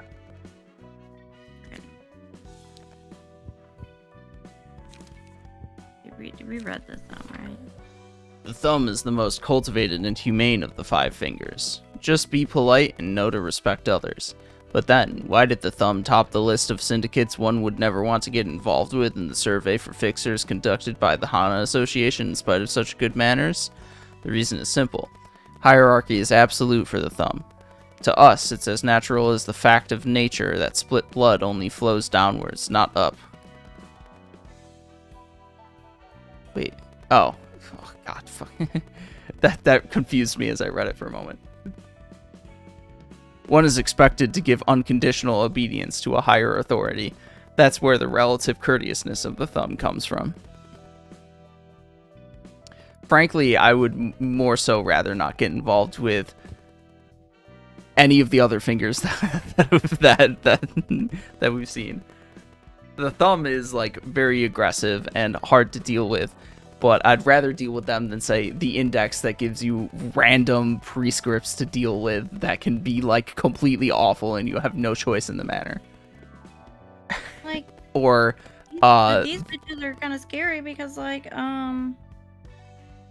they'll crack her skull open with a fucking gun. Like, no thanks. Yeah, but I'd still rather them than the middle, who will basically do the same thing, except if in the middle, if you disrespect any of the or harm even like remotely any of its members, they will endlessly come back. They would endlessly come after you. They have like sin books of sin or whatever, where they write down the people and their offense and the punishment that they get like every time such a thing happens. It's like they're burn book. They have a burn book. Yeah, they're so the middle is like relentless. So and you can like try to be courteous to the middle, but you can even despite that like do something really stupid. Whereas at least with the thumb, it's relatively apparent like what is courteous and what isn't. It's pretty like common sense. Just don't step out of line. And then the ring is let's make artwork out of human people. Yeah, I don't think. You know, I can vibe with that. Yeah, I don't know. You see some of the artwork that they do. I don't think I want to get involved with the ring. They put on they do auctions though. They do auctions of their artwork and what's the word for like displays? Showcases, art. Exhibits? Yes. Galleries? Yes, exactly. Yeah, they do exhibits and galleries of their art. How do they get away with this shit? It's the city. What do you mean? They're as powerful as a wing. Wild. So plus if you don't directly go against like a wing or another syndicate, it's not like they'll like do anything to you. Although I mean, people could always get hired to take you down, but like literally nobody has enough money to pay for an association or multiple associations to try and take down one of the fingers, because the associations and even if you have like excessive amounts of money, the associations still might not take the job because they're not gonna have the capacity to succeed. Like the main people that you would hire to take down a syndicate such as that of such magnitude would probably be R-Corp. They're like the only ones who would be capable of doing so. But again, you would still need inordinate amounts of cash to actually hire them to do something like that. Anyways. We live in turbulent times when wings are destined to fall behind in the market if they don't respond to patent disputes effectively, big or small. It's one of the reasons patent wars are that much important. Those megacorporations sue one another for patent infringement, or accuse one another for stealing their patent. Us small fries can watch the giants clash without worrying about getting caught in the crossfire. In fact, we benefit from such conflict. There are unspoken rules that you need to remember to keep your stake in a patent war. One must patent their technology separately for areas outside the nest or other domain under their jurisdiction. One must avoid admitting to infringement before carefully reviewing the lawsuit. The rights to a technology cannot be protected if its details were publicized through advertisements or such before the patent was registered, etc. Patent wars break out for so many reasons, it'll take a day and a half to list them out.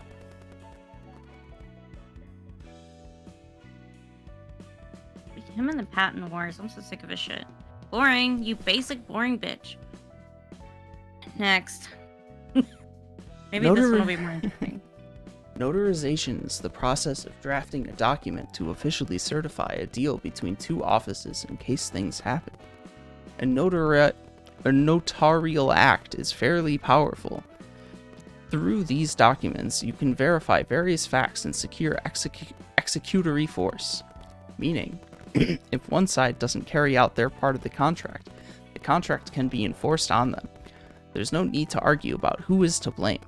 Notary acts exist to stop unnecessary disputes from occurring, and it's the job of notary public offices like Kane office to help with that. Oh, and the city is divided into domains. It's similar to how the Zwei Association sets territories for policing. It's fair to expect at least one notary public office in every domain. That isn't to say that you can only use the notary public in your domain. If you can't find a notary public, or if the office isn't functional for whatever reason, you can always go to other domains, though it costs a bit more. A lot of people still choose the latter since they need to get business done in a hurry.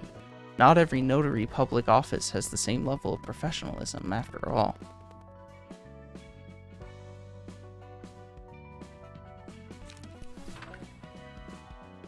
Contracts should be signed on equal terms with the consent of all parties involved, and the offices must fulfill the terms of the contract following the mutual agreement. It's a societal boundary that keeps us humans from betraying each other's trust as we must coexist. Although these principles are rather abstract, they exist to prevent anyone from devising lowly schemes and ensure that each party gets just benefits. The head's rules don't cover every small detail, so you can say this is a necessary addition to fill those gaps. I don't know. So my thing is, if you're all about contracts and shit, like you didn't see like the basic like fine print, and you didn't realize that you like fell into a trap and like you were like dealing with like shady shit, like I'm confused, bitch. Well, to be fair, they needed the special monocle to see the fine print. Oh, I missed that part. That they did sign the contract with such suspicious figures And was with a quickness. It, They did it with a yes, quickness. they did it with a quickness. They did it very hastily, and it was obviously a poor decision making on Nemo's part. He should have been more discerning and careful. So it sounds like they're just bad at their jobs. Although, who knows, if he didn't agree to sign the contract readily with Argalia, maybe Argalia would have forced him to do it. True. These guys are boring. I'm over it. I like the thumb. They're interesting.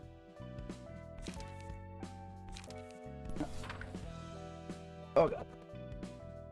Liu Association is a battle-oriented fixer association specializing in all-out combat. We receive requests from wings and fight great battles for them. Some may see the Liu's fighting style as old-fashioned, but we get frequent requests from those who want strong-willed and determined warriors. Most requests that come our way aren't complicated. 9 out of 10 are resolved by simply marching towards enemies and defeating them in battle. It doesn't require specific strategies or certain personnel. We're the Liu, the association that solely exists for war. That doesn't mean war is the only type of request we accept. After all, a fixer is free to take on any requests. The catch is that all requests must be reported to the Hana Association after you deal with them. The report must include the details of the request, the client's info, how the case was resolved, and any other relevant information. Once the report has been submitted, Hana Association will assess the performance of the office and its fixers, and evaluate them for promotion or demotion. That's how the grades of offices and fixers are updated. Therefore, a fixer's grade doesn't necessarily correlate with strength. One last thing I'd like to add is that there is a line fixers shouldn't cross. A fixer may advertise themselves or their office to get more requests, but they should not threaten people to give requests to them. This is an area handled by the Hana Association and Oifi Association, a specialist in dealings and transactions. Of course, associations shouldn't have to worry about running out of requests in the first place.